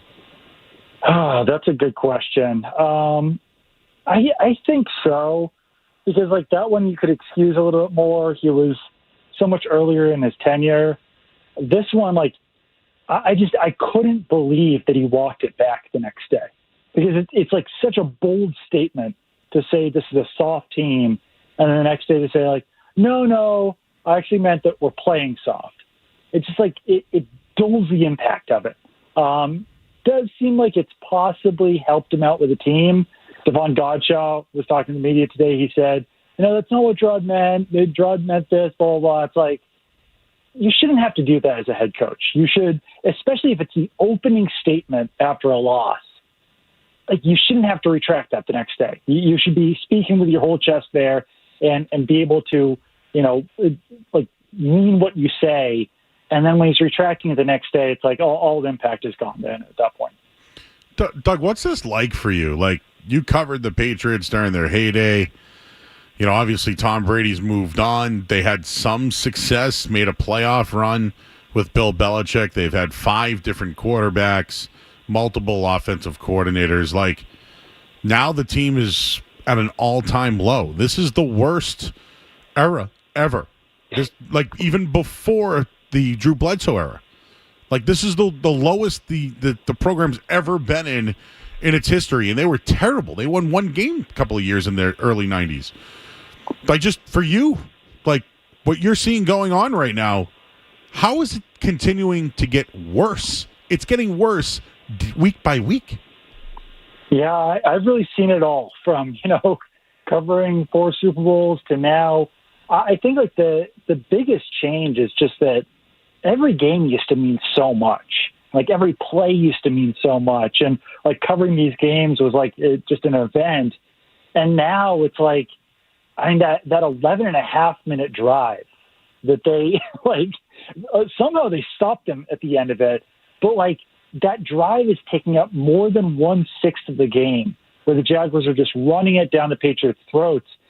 And you're sitting there watching it being none of this matters, a fraction as much as these games did. And from 2013 to, 2019 when I was covering the games. And I think the one thing that you just have to bank on is that, maybe this is what's going to be best for them. Because in year 1, it was ugly in San Francisco. In year 1, with Kyle Shanahan, it was ugly in San Francisco. In year 1 with Zach Taylor, it was ugly with Zach Taylor. In year 1 in Detroit, it was ugly with Dan Campbell. So maybe by year 3, this is going to be looking better. But I think it's still going to be tough to watch the end of this season, maybe even probably in the next season as well. Does Gerard Mayo call plays at some point? Does he? I know today he didn't indicate anything, right? Oh, no, Covington's our guy. But if the ship keeps sinking, doesn't he have to try to do something himself? He's really sticking by his coaches. That's one thing that I've really noticed, is that even after the game, when you ask him, all right, you're saying the players are soft, what about the coaches? Feels like he starts to defend the coaches a little bit more, because obviously DeMarcus Covington is his buddy. It's been his buddy for years. Alex Van Pelt, I think he's intentionally not throwing him under the bus. If I'm Gerard Mayo, I almost probably don't. I think he probably should, because then maybe that could fix things up a little bit more.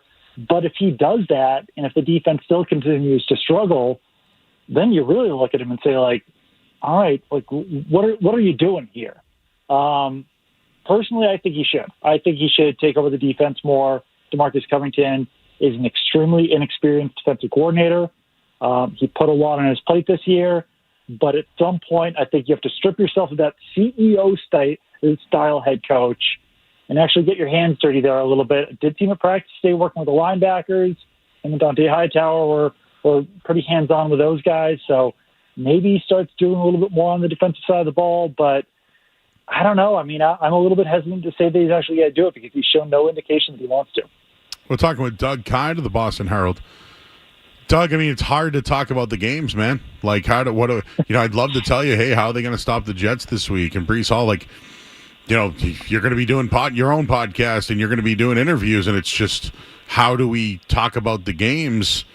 But, like, how do they stop the Jets? Because I know they're 2-5, but are they going to just miraculously stop the run this week? The only thing I think that they might have an advantage with is the fact that Aaron Rodgers really doesn't throw the ball past 20 yards. I mean, that's all I got for you this week I feel like they're just going to roll the Jets.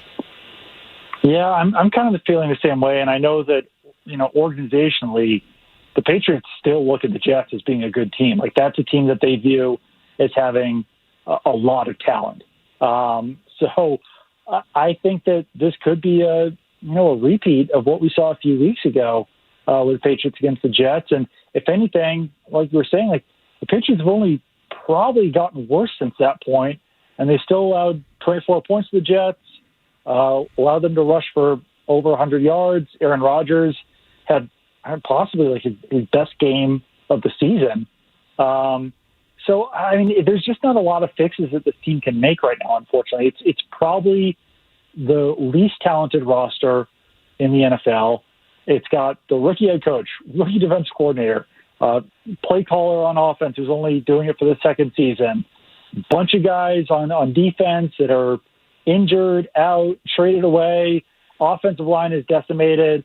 So I think it's probably going to be ugly for the rest of the year. It's funny, like, against the Dolphins, I was talking myself into, okay, maybe the Patriots can win this game and then go on a run, and it doesn't happen. And even this game against the Jaguars, I'm like, all right, they should win this game. This is an easily winnable game against the Jaguars, and then they get blown out of the water in the second quarter and lose by 16 points. So I'm not going to be Charlie Brown, like, trying to kick the ball with Lucy holding it over and over again. Like, from now on, I just have to assume the worst about the Patriots this season. All right, so this isn't me. Please don't. When you answer this, it's not going to be Doug Kyed of the Boston Herald says this. Okay, this is just us hanging out on the Joe Murray Show at night. Skaz is here. No one's listening. Yeah.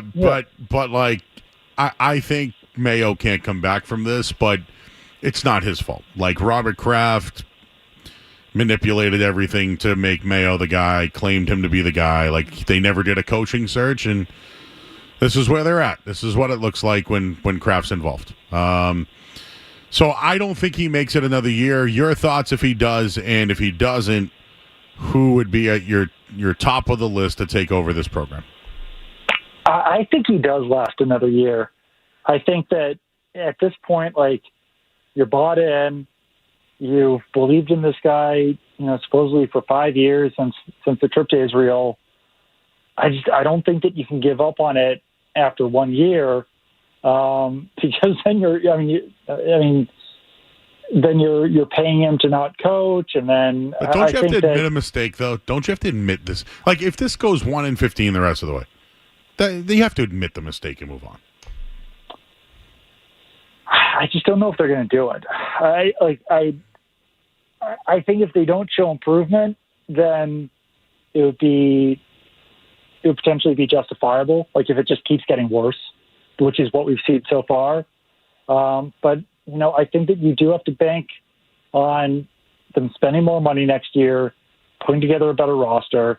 Like, in some way, like, it's not all Gerard Mayo's fault. And, like, I know that some people don't want to hear that, but like, this is probably the worst roster in the NFL. This is what he's been handed. Everything's only gotten worse since he's taken over. If they did look outside the organization, whatever it would be, I think it would probably try to hire an offensive-minded head coach, someone who could absolutely develop Drake May as best as possible. But I just personally, I don't think that's what's going to be happening here. It's certainly possible that if we're talking in 3 months and I'm wrong, I don't personally see that. Yeah, the big name is Ben Johnson. Everyone loves Ben Johnson. I don't know why he'd want to come to New England, but we looked it up tonight. He played quarterback at North Carolina.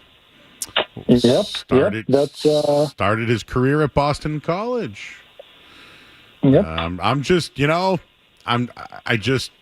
I think they need a program builder. So maybe let's spitball names. Let's just have some fun. I'm out on the Mike Vrabel. I'm out. I'm not doing Vrabel. I think any association to the Patriots should be gone. I think that they're going to be stuck with some guys because nobody wants to come here, Doug. But I have Josh McDaniels on my list. I have Brian Daboll if he gets fired. And this is just a wild take, but John Gruden, no one's going to hire him, right? He's with the Saints right now as a special advisor. But if the Patriots don't want to pay anybody and they can't get anyone to come here, why not bring in a guy that's won a Super Bowl that could kind of rein things in and maybe get another chance because nobody else will give him one? So hold on, though. So you don't want Vrabel because he's a former Patriots guy, but Josh McDaniels and Brian Daboll are on your list or aren't on your list? They are because I think that's what the Crafts would do. Okay, gotcha. Yeah. My list would be Ben Johnson, and if I had a long shot, I would actually Dan Lanning. I love from Oregon, I would look at that as like a Brad Stevens move with the Celtics. Get a young guy from college, build a program. But I think the Crafts are either going to go with who they know, or take a shot on a guy that nobody else in the league will go for, and maybe help start something else because he has experience. And that's why I picked Gruden. I still don't. I don't mind. I hate going down this rabbit hole. Obviously, while Gerard Mayo is still the head coach. Hey, we're just spitballing. We're just having fun. I know. Obviously, Bobby Slowick is a guy who's been mentioned. Texans, Ben Johnson, like we both said. Vrabel's at least done it before. What a Mike Vrabel program looks like. I think some of the fear there would be maybe he'd be a little bit too powerful in that position. But I don't know if Ben Johnson or Bobby Slowick could build a program. And it does seem like, when you mention that, building a program, I think that points to how haphazard this all kind of played out for the Patriots. That they make this move a year early. They're obviously planning on Bill Belichick coaching this year, then moving on to Gerard Mayo next year. But they have to fast track that. So then they hire the head coach, who then has to figure out who the hell his offensive coordinator is going to be. And, they go through this whole interview process, and it seems like Alex Van Pelt wasn't their first, second, whatever choice. And then even after that, they had this de facto general manager in there, officially hire him months later. It all just they knew at some point that Bill Belichick was no longer going to be their head coach. He was getting up there. They knew his contract was up. It just feels so weird that this is the way that they handled all of it.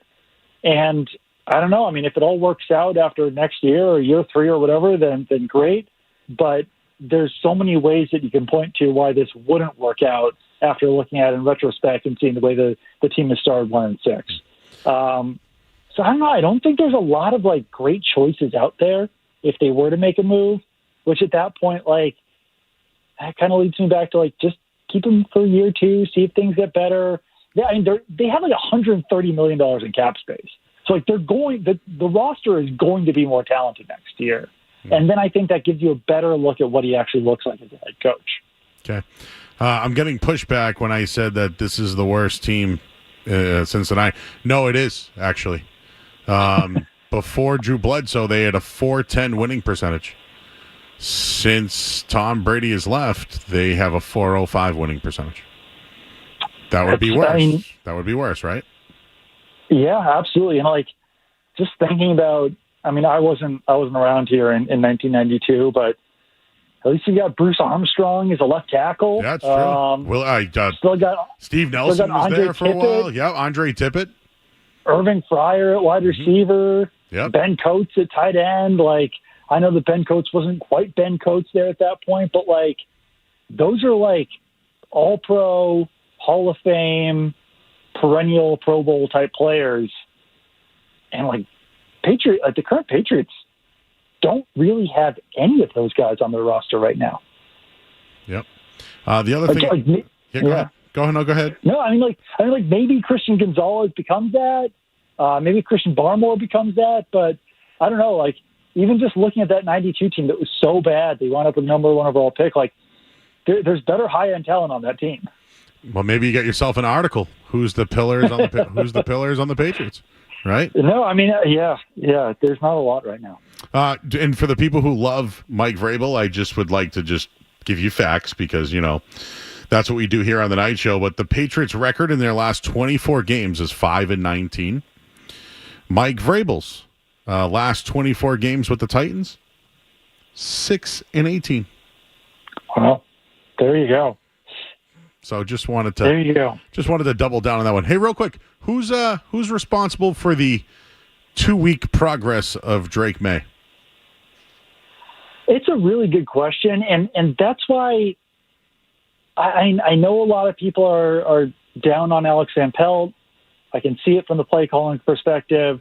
I didn't love the fact that after those first 2 drives, then 4 out of 5 of the next first down play calls were runs. It just felt like very formulaic.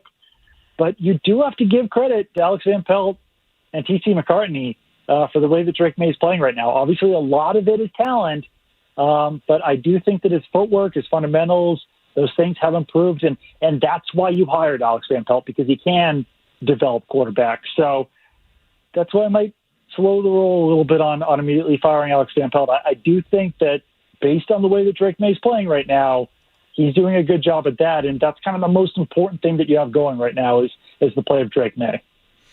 All right, we'll be watching this week. Let's see what he can do against that defense. I mean, at least he's seen the Jets before, right? He played in some mop-up time late, so maybe second time around's the charm. Absolutely could be. I mean, I know that he had some turnover-worthy plays last week, and, he wasn't perfect, but overall, he's been pretty phenomenal these first 2 weeks.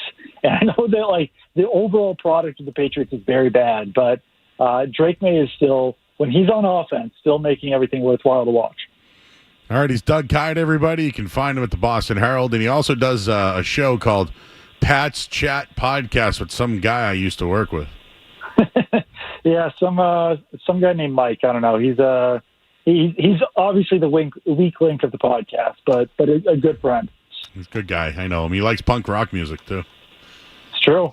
That's kind of how we bonded. Yeah, did you guys ever jam? We've talked about it, but there's this thing called Boston that is between where we live, because I live in South Boston or south of Boston. He lives north of Boston. And, you might as well be in, a different side of the country at that point when you've got kids and everything like that. But he plays drums. I play guitar. I can sing. Type of music. I can sing. We don't need a bassist. Oh, there we go. Yeah. I mean, yeah. Honestly, quite honestly, anyone could play bass. So we could find. I got a good emo voice. Where are you? And I'm so sorry. I can do it. Good. For a guy with a deep voice, I got it. Absolutely. All right. Well, we got the Boston Media Band going here. I like this. You heard it first on Joe Murray. So we can call it the BM3, Boston Media 3. Some people might have some other ideas for what the BM stands for there. Yeah. By the way, our old studios in Dorchester that we had to move from, they now have rooms where you can have jam sessions. Interesting. Really? Yep. Morse. What is it? Morrissey Boulevard. Morrissey Boulevard. Right behind there the used to be one in Alston, and that one I think shut down. Oh yeah. I did some practices in there for a while. I remember that. There was one in Walpole too. Probably out when you were coming up, right? Oh wow, yeah. In those days we'd practice in basements. Either my basement or one of my other buddies' basements in Sharon. So we never had to use those because we were in high school at the time. But band practice spaces, hard to find, very hard to find. Some people would use storage facilities. There was all sorts of different ways to practice. But I mean that can hinder a band. That can stop a band's progress. Just being we don't have anywhere to practice, so we can't be a band anymore. I know. It's tough. The things that get in the way of your dreams. Bam. Very true. All right, he's Doug Kyed, everyone. Check him out. Boston Herald. Check out his podcast as well. Doug, appreciate your time, man. Good luck this weekend. Absolutely, anytime. You got it. He's Doug Kyed, everyone. Great job over there. The Herald. I don't think they should go with another Patriots, but you know what? Josh McDaniels. That's what I said. But people don't get it, is that I think they were going to take a former Patriot anyways. That's why I said John Gruden. And in that case, should they just keep Mayo? Woof. All right, we got to go to headlines. I'm Joe Murray. Sports Hub headlines. Patriots, they play this weekend against the Jets. And the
Hey, back here on 98.5 The Sports Hub.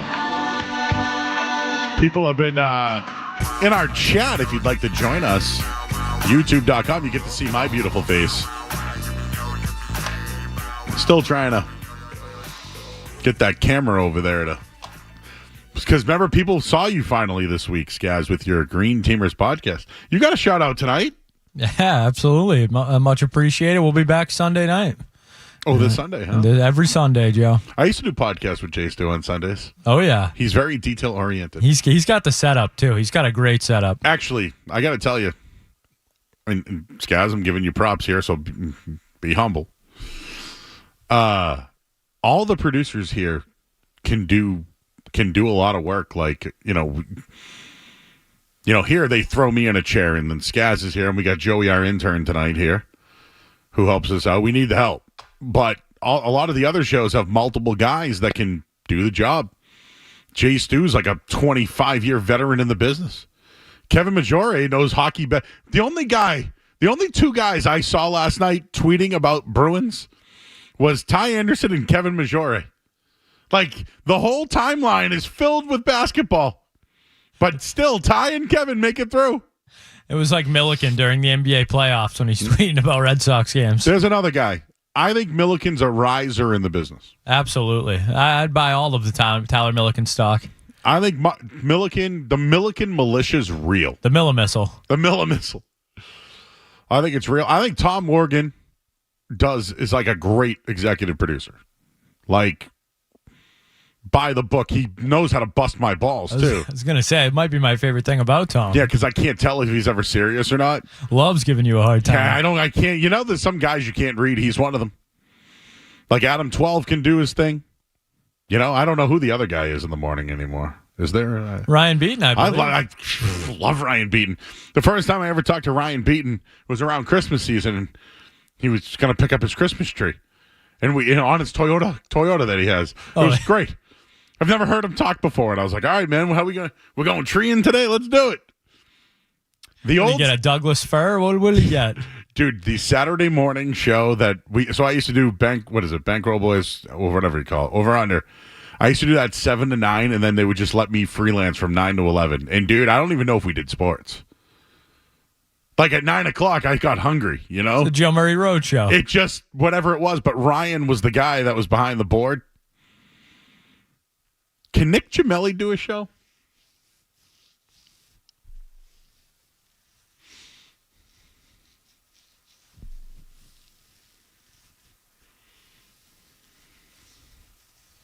It's quite a pause, Joe. We got the musings coming up next, but let's talk to Finley in Fulham, New Hampshire. Hey, Finley. Hi. Hey, how old are you? 8.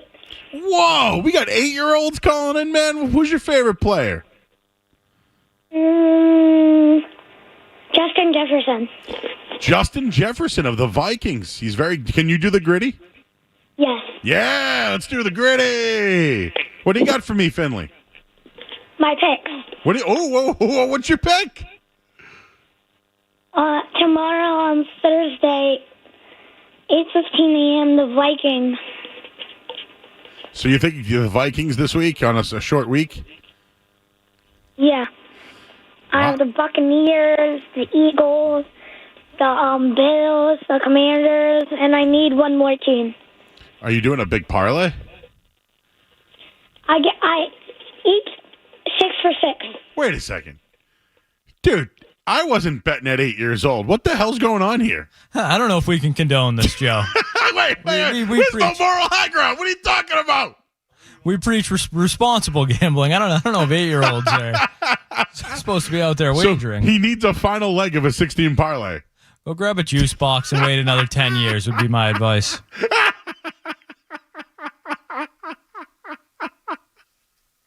I was not expecting that. So is our age demographic now going to 8-year-olds? I don't know if they count for the ratings, Joe. We'll have to ask them to adjust that. You know what stinks? Anyone under 18 doesn't count, and anyone over 54 doesn't count.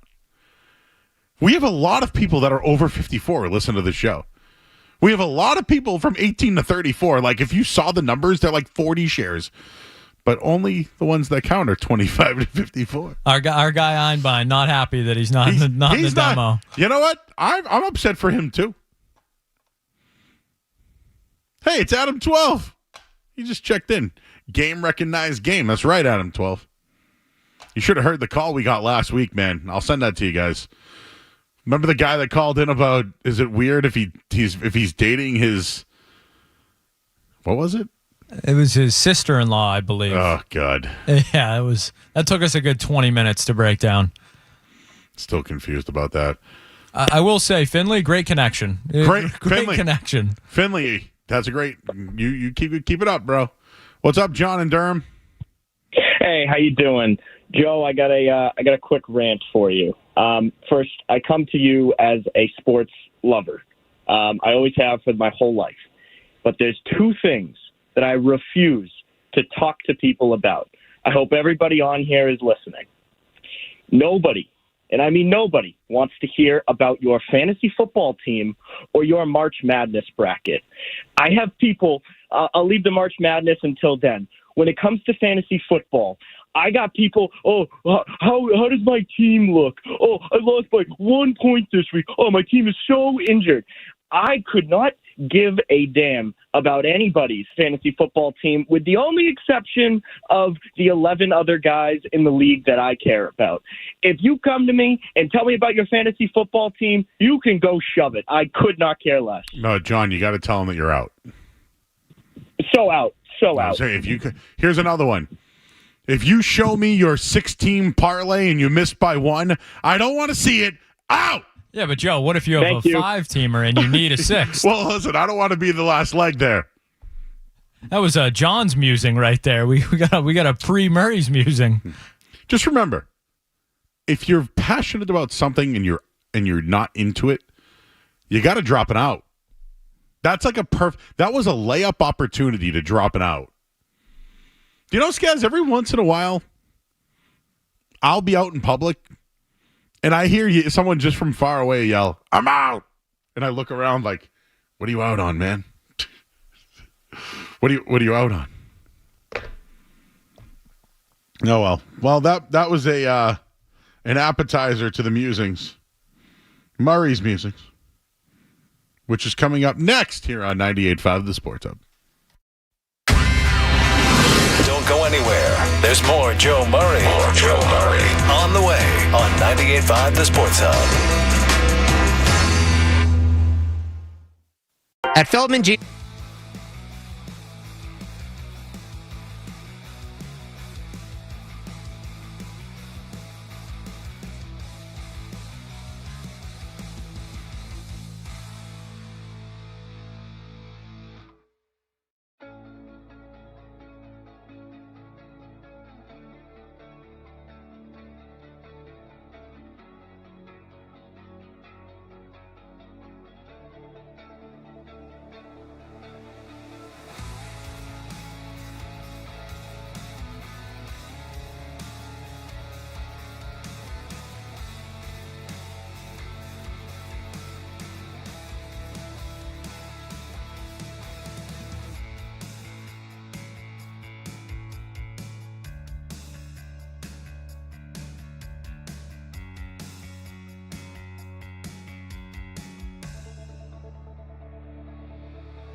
Celtics, they play in Washington tomorrow. Tonight, though, Milwaukee's up 61-48 in the third quarter over Philly without Joel Embiid and Paul George. Joel Embiid, though, under investigation for his participation. And the Bruins back in action tomorrow. They host the Dallas Stars. Headlines are brought to you by Awaken 180 Weight Loss. With the drastic rise of diabetes, dementia, and cancers, we've been fooled by food. Reverse the food curse at awaken180weightloss.com. I'm Joe Murray. Start your day. Ooh, that's a good one. Work through your day. What's that thing we do at the end of the show? And end your day. I'm not giving you an opinion. I don't know. Right here. 98.5. The Sports Hub. Have any in or outs when it comes to the airplane? I mean, like, I'm out on people taking their shoes off. That's a big one, but I don't have no hard and fast rules really for the airport. Just keep to yourself. I saw this video recently where this dude grabbed the back of a guy's chair. Like, he did the lean back, but the guy behind him shook him. Yo, if someone did that to me, I'm sorry. I'm not saying violence. I'm just saying you might get my wrath. You're gonna hear my roar. Because you're gonna hear me roar, roar. Weird. One time I was on a flight, Joe, and the bathroom was quarantined because a gentleman had some issues in there. He had the RIA, I believe, and they put like the quarantine tape over it, and that bathroom was no longer in use for the rest of the flight. I was pretty young though, so not vivid memories, but yeah, that one stuck with me. Okay. I've seen medical emergencies that freak me out. That's always a fear to be on a plane where something like that happens. And I would hate for it to be me. I always think back to the Big Show and Andre the Giant. How do they poop on an airplane? You know what they do? They get what the post, all the bags go in a post office, big bag, in the bathroom. I have never stepped into a potato sack and pooped. I also don't think I've ever pooped standing up. Thank you for clarifying those, Joe. I was waiting with bated breath. Just real quick, have you ever pooped standing up? I don't believe so. Me either. I don't. Maybe as a child. Before I was trained, but okay. I went to Catholic school, right? There were always numbskulls, like the cherry bombs in the toilets. Not me. Every Joe story starts with at Catholic school. Dude, listen. You know what always got me though? Always. When someone would poop in the urinal. Like, come on, you've seen it, right? Out. Who poops in the urinal? You're just making some poor guy's life miserable. No, but like, that. You're. Whoops. You're a real jerk if you do that. Who poops in a urinal? That almost sounded like who's pooping in my yard. Oh, there's no. Yeah, you're right. Because what are you going to do? Get like the dog poop bag or like put on gloves and then get rid of it? But that was a Catholic school staple. The turd in the urine bowl. Anyways, that's not even where I'm going with this. Oh, sorry. I didn't know you were trying to eat, Drew. I apologize.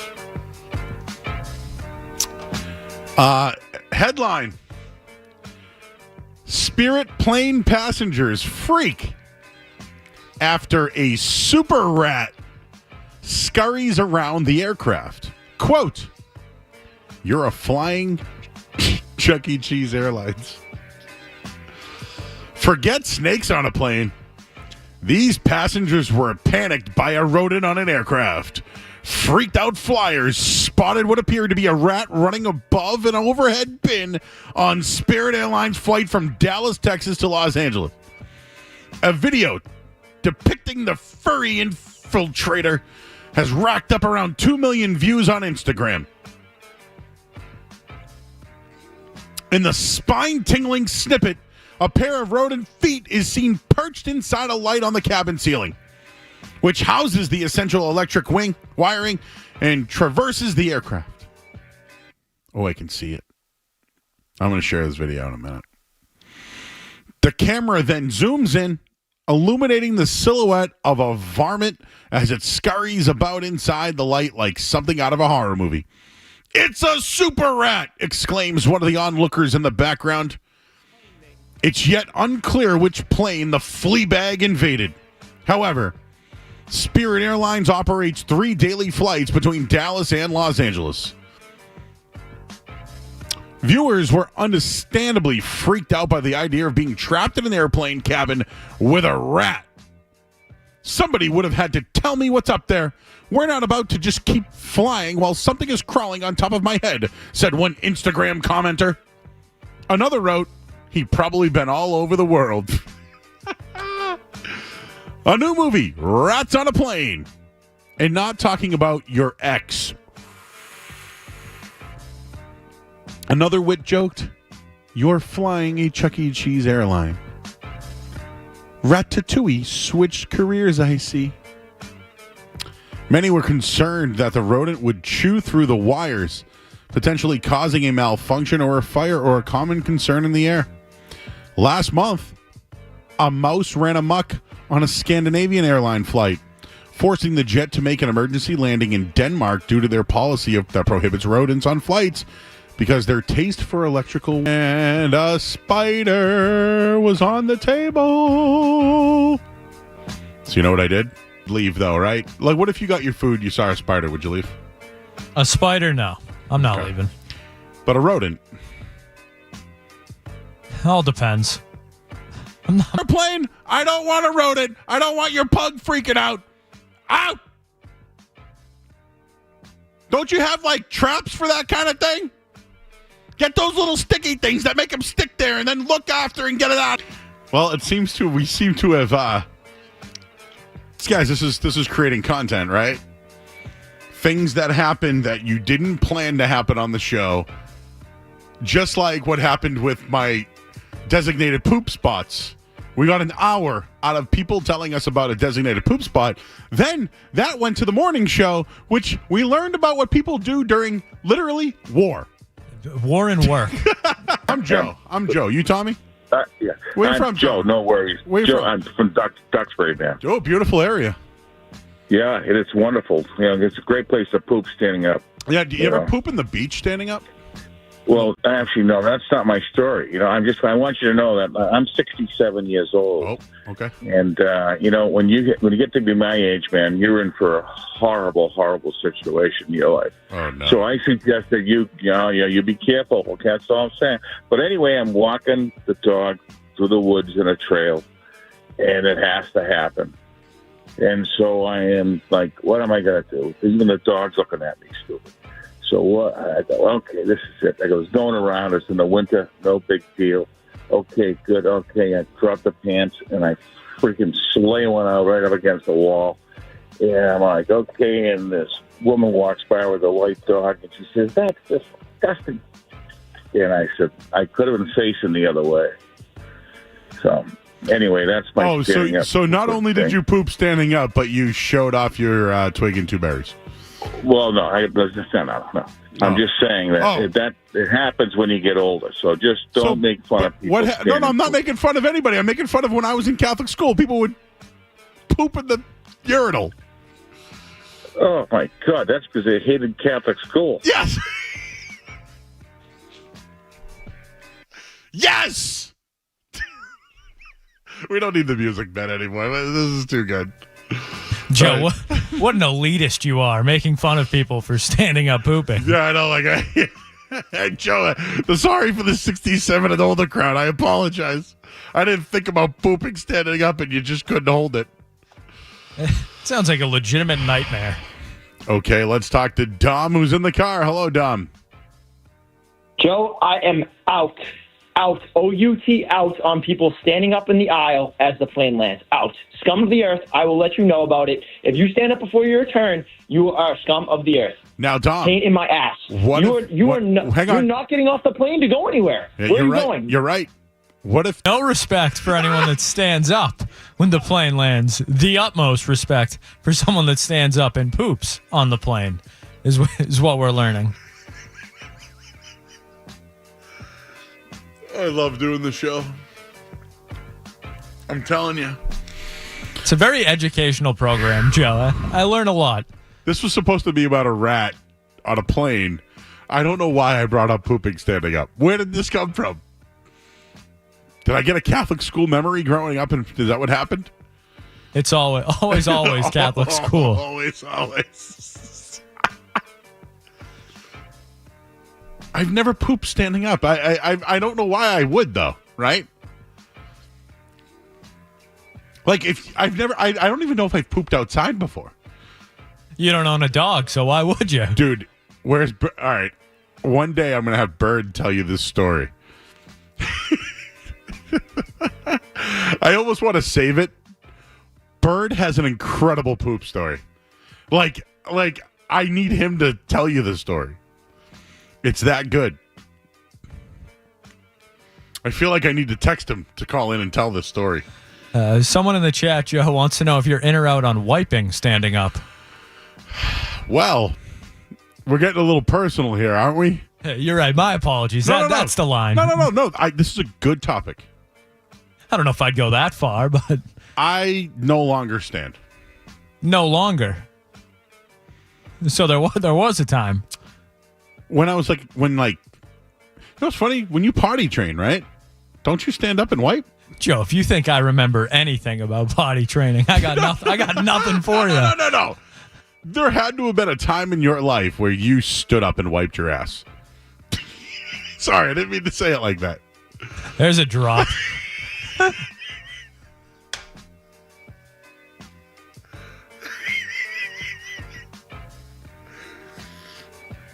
No, for real. There had to have been a time in your life, right? Because I don't anymore. It's all down low. The anymore is what's throwing me off, Joe. You never wiped standing up. I mean, maybe, but yeah, like I did when I was like young.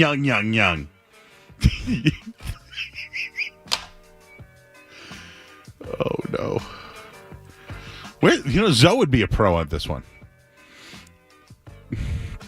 Mike's in Kingston. Hi, Mike. Hey, Joe. I'm the guy that called in and asked you to tell Ice Cube about the strawberries, but I can tell you a story that I had. I went to Indy to see Brady versus Manning, and it was the year that Castle was the quarterback. We lost. I went outside. I was like, I'm going to pee on the stadium. I'm sorry. Yep, go ahead. I was like, I had to go. And I went. I was like, it was going to be a quick escape. It went up and down. I had to go to the hotel room, bathroom, drop the pants, drop the shirt, walk through naked because the poo was everywhere. You can't do it standing up. You can't do the quick escape. It's impossible. I had to go up to my room, cleaned it. I took a shower, and I tell you this, Joe, my buddy went to White Castle, tossed me a chocolate shake. It blew up all over the bed. As clean as I got, it was brown everywhere, and it wasn't my fault.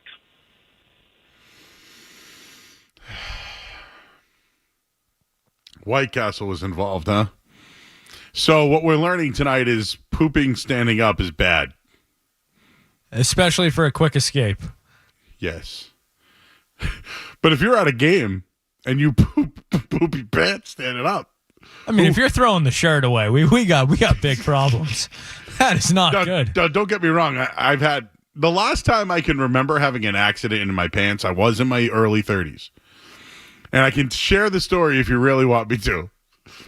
But I might have shared this before, but I was really backed up for a couple of days. Like I meant like I was taking like stool softener. Dude, it was like 5 days of just full of poop. And what happened was I ate some takeout with my friends. And we were playing video games. This is how long ago it was.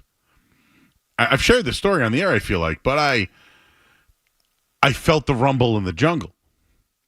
And my buddy, I go, hey, man, is your mom home? And he goes, yeah, I think she's upstairs. I go, dude, I got to use the bathroom. But you got to understand, this is like 5 or 6 days worth, guys. So I'm like, I don't think I can do this the bathroom was next to his mom's bedroom. I hate using the bathroom like near like a living room or whatever. I don't even like going at someone else's house. So you know what I said? I live 5 minutes away. I'm going to make an escape like the fellow who just called. I hope yours was cleaner than his. Get in the car. I'm doing like the dance and like singing in the car. Like, all right, come on, Joe. And dude, there's a lot of squeezing going on. And let's just say that I got to Beach Street. You go up a hill, and then it goes down the hill. And once we started going down the hill, I call it the Hershey Highway. It all came out. Now, listen, I was backed up for days. Days. That was one of the greatest feelings I ever had. I crapped my pants driving in the car.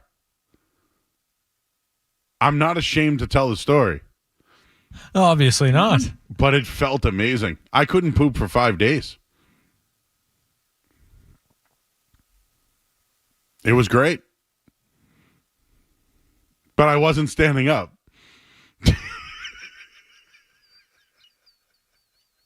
What's going on back there? Everything all right? Are we in trouble?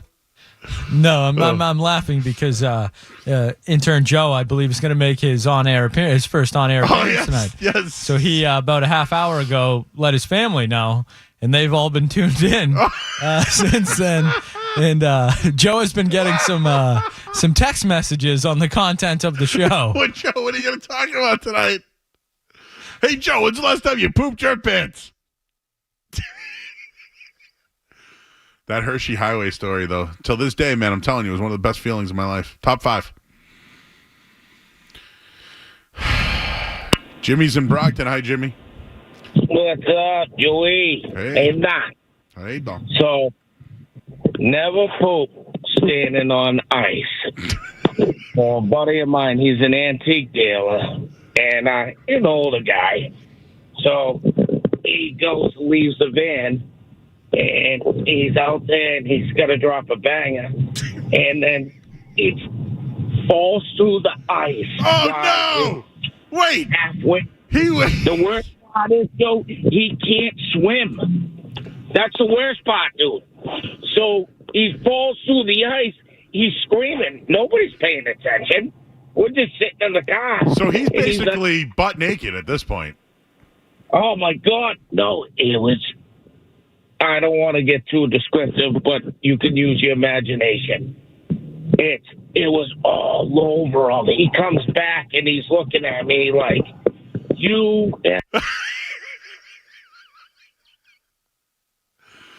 Okay, no ice.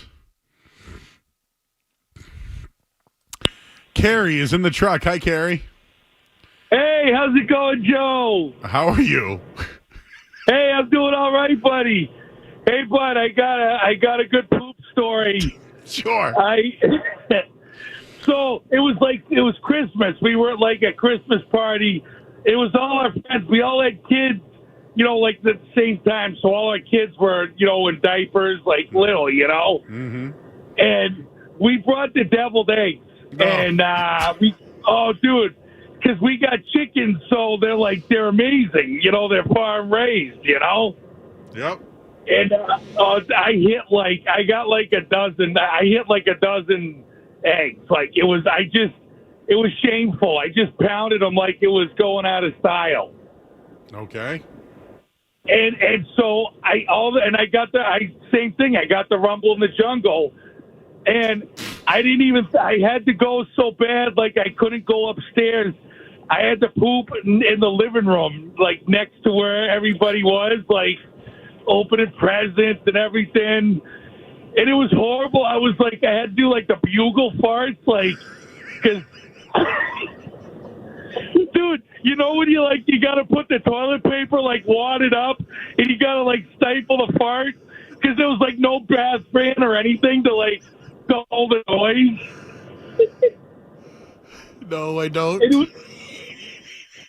Dude, it was horrendous.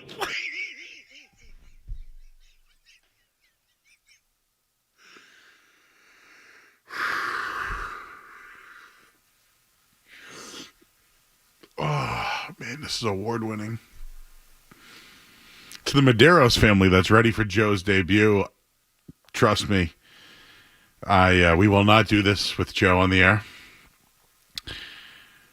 But if you want to know what Joe's been doing on his internship, he's been answering poop calls, putting them on hold. He's been screening people's poop situations. For about 40 straight minutes.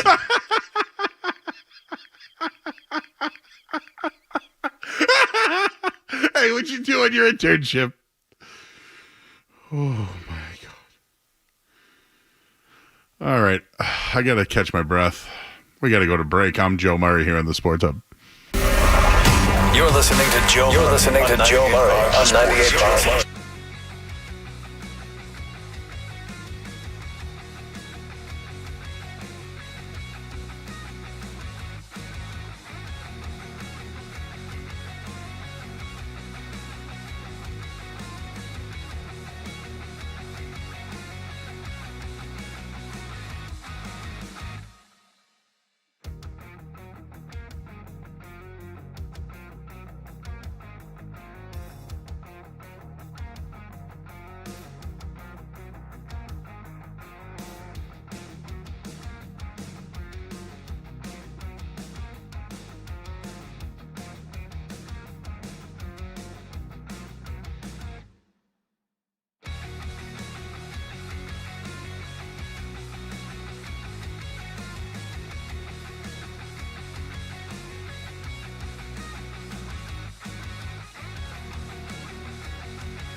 All right, back here at 98.5, the Sports Hub. I'm Joe Murray. We got to get back on track now. I was laughing. I was crying. I got cramps. So when I get that cramp right here, it used to be in basketball when you'd run in the gym. Now I get it from laughing. That's how old I've gotten. We're here for another half hour, 20 minutes or so. But I wanted to introduce our intern. His name is Joe Medeiros. He likes to be called Joey, so there's no confusion. Are you a Joey? Yeah, I'm a Joey. Ever since I was a kid. So you're a Joey. Yeah. So Joe Medeiros, where are you from, Joey? I'm from Fairhaven, Mass. Where is that? If any of you guys know New Bedford, I'm literally right next to New Bedford. Yeah. New Bedford. New Bedford, yeah. And are you near, like, was it Horseneck Beach? Yeah. Or, like, near that area? Yeah, relative. Is that the beach you go to? Where do you go to the beach? I'm not a beach guy, Joe. So out on beach? Half. Depends. You're a pool guy? Not really. So you don't like the water? Hot day, I'll definitely go in the water. Okay, all right. Well, all right. Has to be a certain amount of hot, All right, Joe, I'm going to ask you a hard-hitting question. You ready? Have you ever pooped standing up? It's funny that you mentioned that. We might have just had a segment about this, huh? Yeah, by the way, how was answering those calls? Did you let them all through, or did you have to pass on some of them? Well, how was vetting poop calls? Vetting, let's just say it was an experience because, a lot of the times I'm picking up and immediately they're like, yeah, Joe, I have a poop story for Joe. And then I turn to Skaz and I'm like, this is really what we're talking about right now. But to answer your question, no. Okay, so if I was really teaching you, I would tell you never to do this. But sometimes when you do sports talk, like right now, right? The Celtics won. They blew everybody out. The Patriots are the worst team in football. The Bruins got a lot of problems that I don't even know how to handle that one. And, like, the Red Sox are just not even spoken about. So what do? We talk about poop and food. Because that's what we eat and do every day, right? Yeah. So, like, that's how we relate. It's how you relate to the people. So, Joey, baby. You go to Dean College. Correct, yeah. We have a pipeline of Dean students. Have you noticed that? Yeah. Before me was Ryan Bell. Yeah, we had Christina Longo as well. So what do you want to do with your life? That's a good question. I ask myself that a lot. Definitely thinking about coaching soccer as a hobby or something. So you're a like soccer that. guy? I am a soccer Who's your guy. favorite soccer player? Right now, guy he plays on AC Milan. They're in Italy. Rafael Leão, probably one of my favorite players right now. Okay, tell me about this Yaman guy. He's like the youngest player in soccer. His cards are worth thousands of dollars, and yeah, you know about this guy, Skaz? Yeah, Lamine Yamal. He's on Barcelona. He's an absolute stud. Okay, because I don't know nothing. I know nothing about like soccer cards, but I guess that's the crown jewel. Yeah, he's insane. I mean, he's 17 years old, and he's scoring just as much as anybody else, which at 17 is just insane. I mean... He's great. Listen, I'm in on young players like that. So you don't know what you want to do, but you know that you like coaching soccer. Yeah, I coach a travel team right now, my old club team that I played What's for. the name? Well, it's Acushnet FC. Oh, Acushnet. I've been up there. I'm right next to Acushnet. I went to that little wedding venue over there. Oh. They have a farm or whatever. What is that place? Is it a farm? Is it? Yeah, Acushnet. It's called Acushnet something. I've been up there. Yeah. Right up 24 the whole way up there? Yeah. I've been there. There's another wedding venue that I actually worked at when I was younger. Whoa. Yeah. Yeah, we had somebody's wedding. I'm trying to remember who it was now. But I went with Matt McCarthy, and we thought we saw a guy who looked like Felger. So we took a photo with him to send to Felger. All right, so you've been here. How long have you been interning with us? Ever since September. So September, October. Okay, so what have you learned on the show? I've learned a lot about sports talk. I mean, you're great at it. Like, what have you really learned, though? Like, I know you can come in here and be wide-eyed and be like, wow, I'm behind the board on a show, but, like, What have you learned?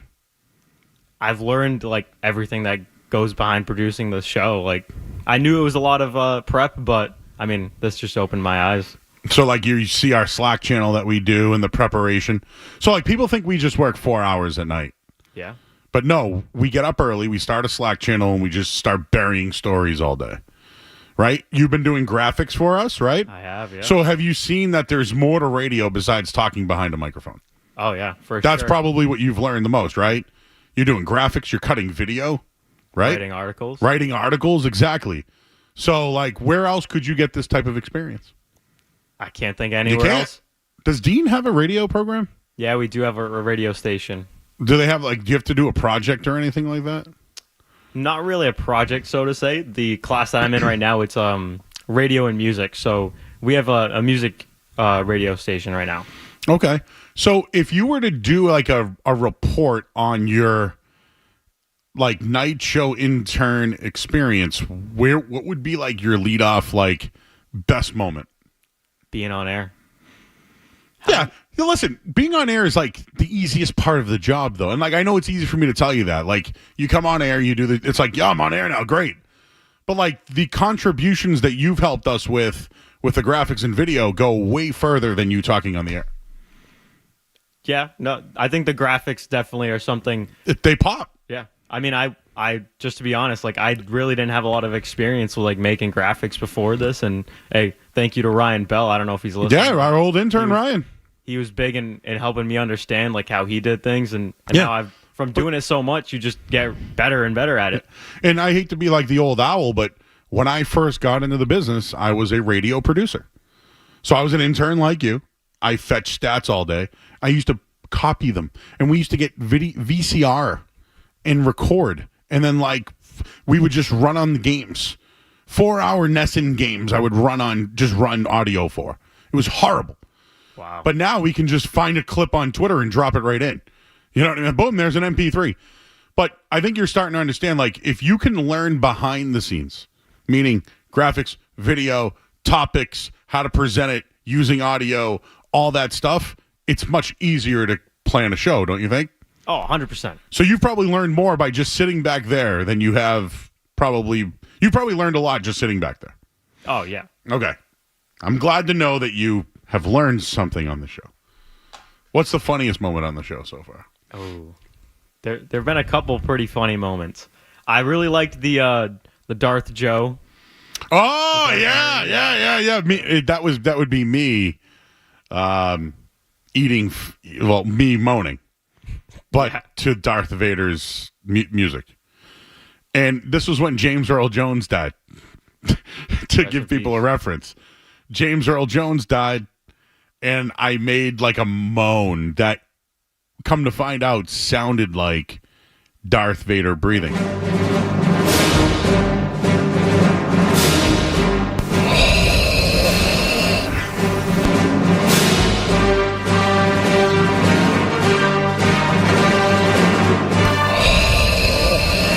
And we taught you how to do this, right? Yeah. We showed you how to do it. Multi-track, grab this, grab that, mix it down, big bang, boom. Who would have thought that was one of the first things you've learned on audio? Yeah. So you're a big soccer fan. What do you think's going on with the Revs? Should they fire their coach? Funny that you mentioned that, Joe. I actually wrote an article about what we're talking about right now. Where can we find that? 98.5 The Sports Hub on air shows. Go to joemurray.com. Yes. Should be able to find it there. There you go. But do you think Kraft would move on from a coach in 1 year? Similar to Gerard Mayo. No, I think, let's just say Kraft, he hasn't really he doesn't really touch the Revs like all that much. He kind of just lets them be for the most part. And I think, especially when you look at Porter's situation, there's a lot of injuries. But I mean, he still had some pretty bad moments. So do you think he should be back next year? He's won 2 MLS Cups. If you look at the market, there's not really anybody else out there that has the experience he has and that would want to coach in New England. Seems both the Patriots and the Revs are running into that issue. But, yeah, I think give him one more season. All right. Do you think you'd bring Gerard Mayo back? Jury's out on that one. I'm not. I don't know. I think they're going to give him at least 2 years. But I just need to see more improvement overall from Mayo, coaching-wise. I mean, from offensive to defensive coordinator. I mean, Springer's really been the best coordinator on the team, if we're being honest. Oh, the guy that gave up a 98-yard touchdown last week? But, Joe, they were ranked number 1 per PFF. And then they had the 98-yard touchdown, so probably not number 1 anymore. Okay. So they're not firing Porter or Mayo? Probably not. Okay. What's your hottest take right now? Me and Skaz, we talked about this one earlier. C.J. Stroud and Jordan Love, they battled it out last week. Now, Joe, I'm going to ask you a question before I answer. Which one do you think's the better quarterback?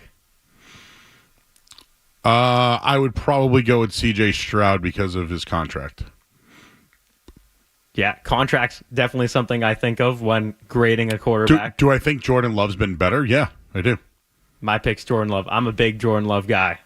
But the contract does come into the equation. Oh, 100%. Like one guy's on a rookie deal that you can build a team around. Exactly. The other guy is under contract that you need to be a win now mode. Yeah, no. Who's coming off some sort of knee injury? Yeah, that was big for the Packers at the start of the season. So I mean, to answer the question, it's a good debate, right? Because they're different. I mean, I think as far as production goes, I probably would want Jordan Love, but as far as building a team, it's C.J. Stroud. So that's the difference there. You know, like, do you want Drake May or C.J. Stroud? Because I think C.J. Stroud might put up bigger numbers on a bad team. Stroud, though, is going to be on a good team with surrounded and win more than put up numbers. So what really matters, you know? In the end, it's wins. Yeah. It's a good question. I like that one. Should put that one in an article.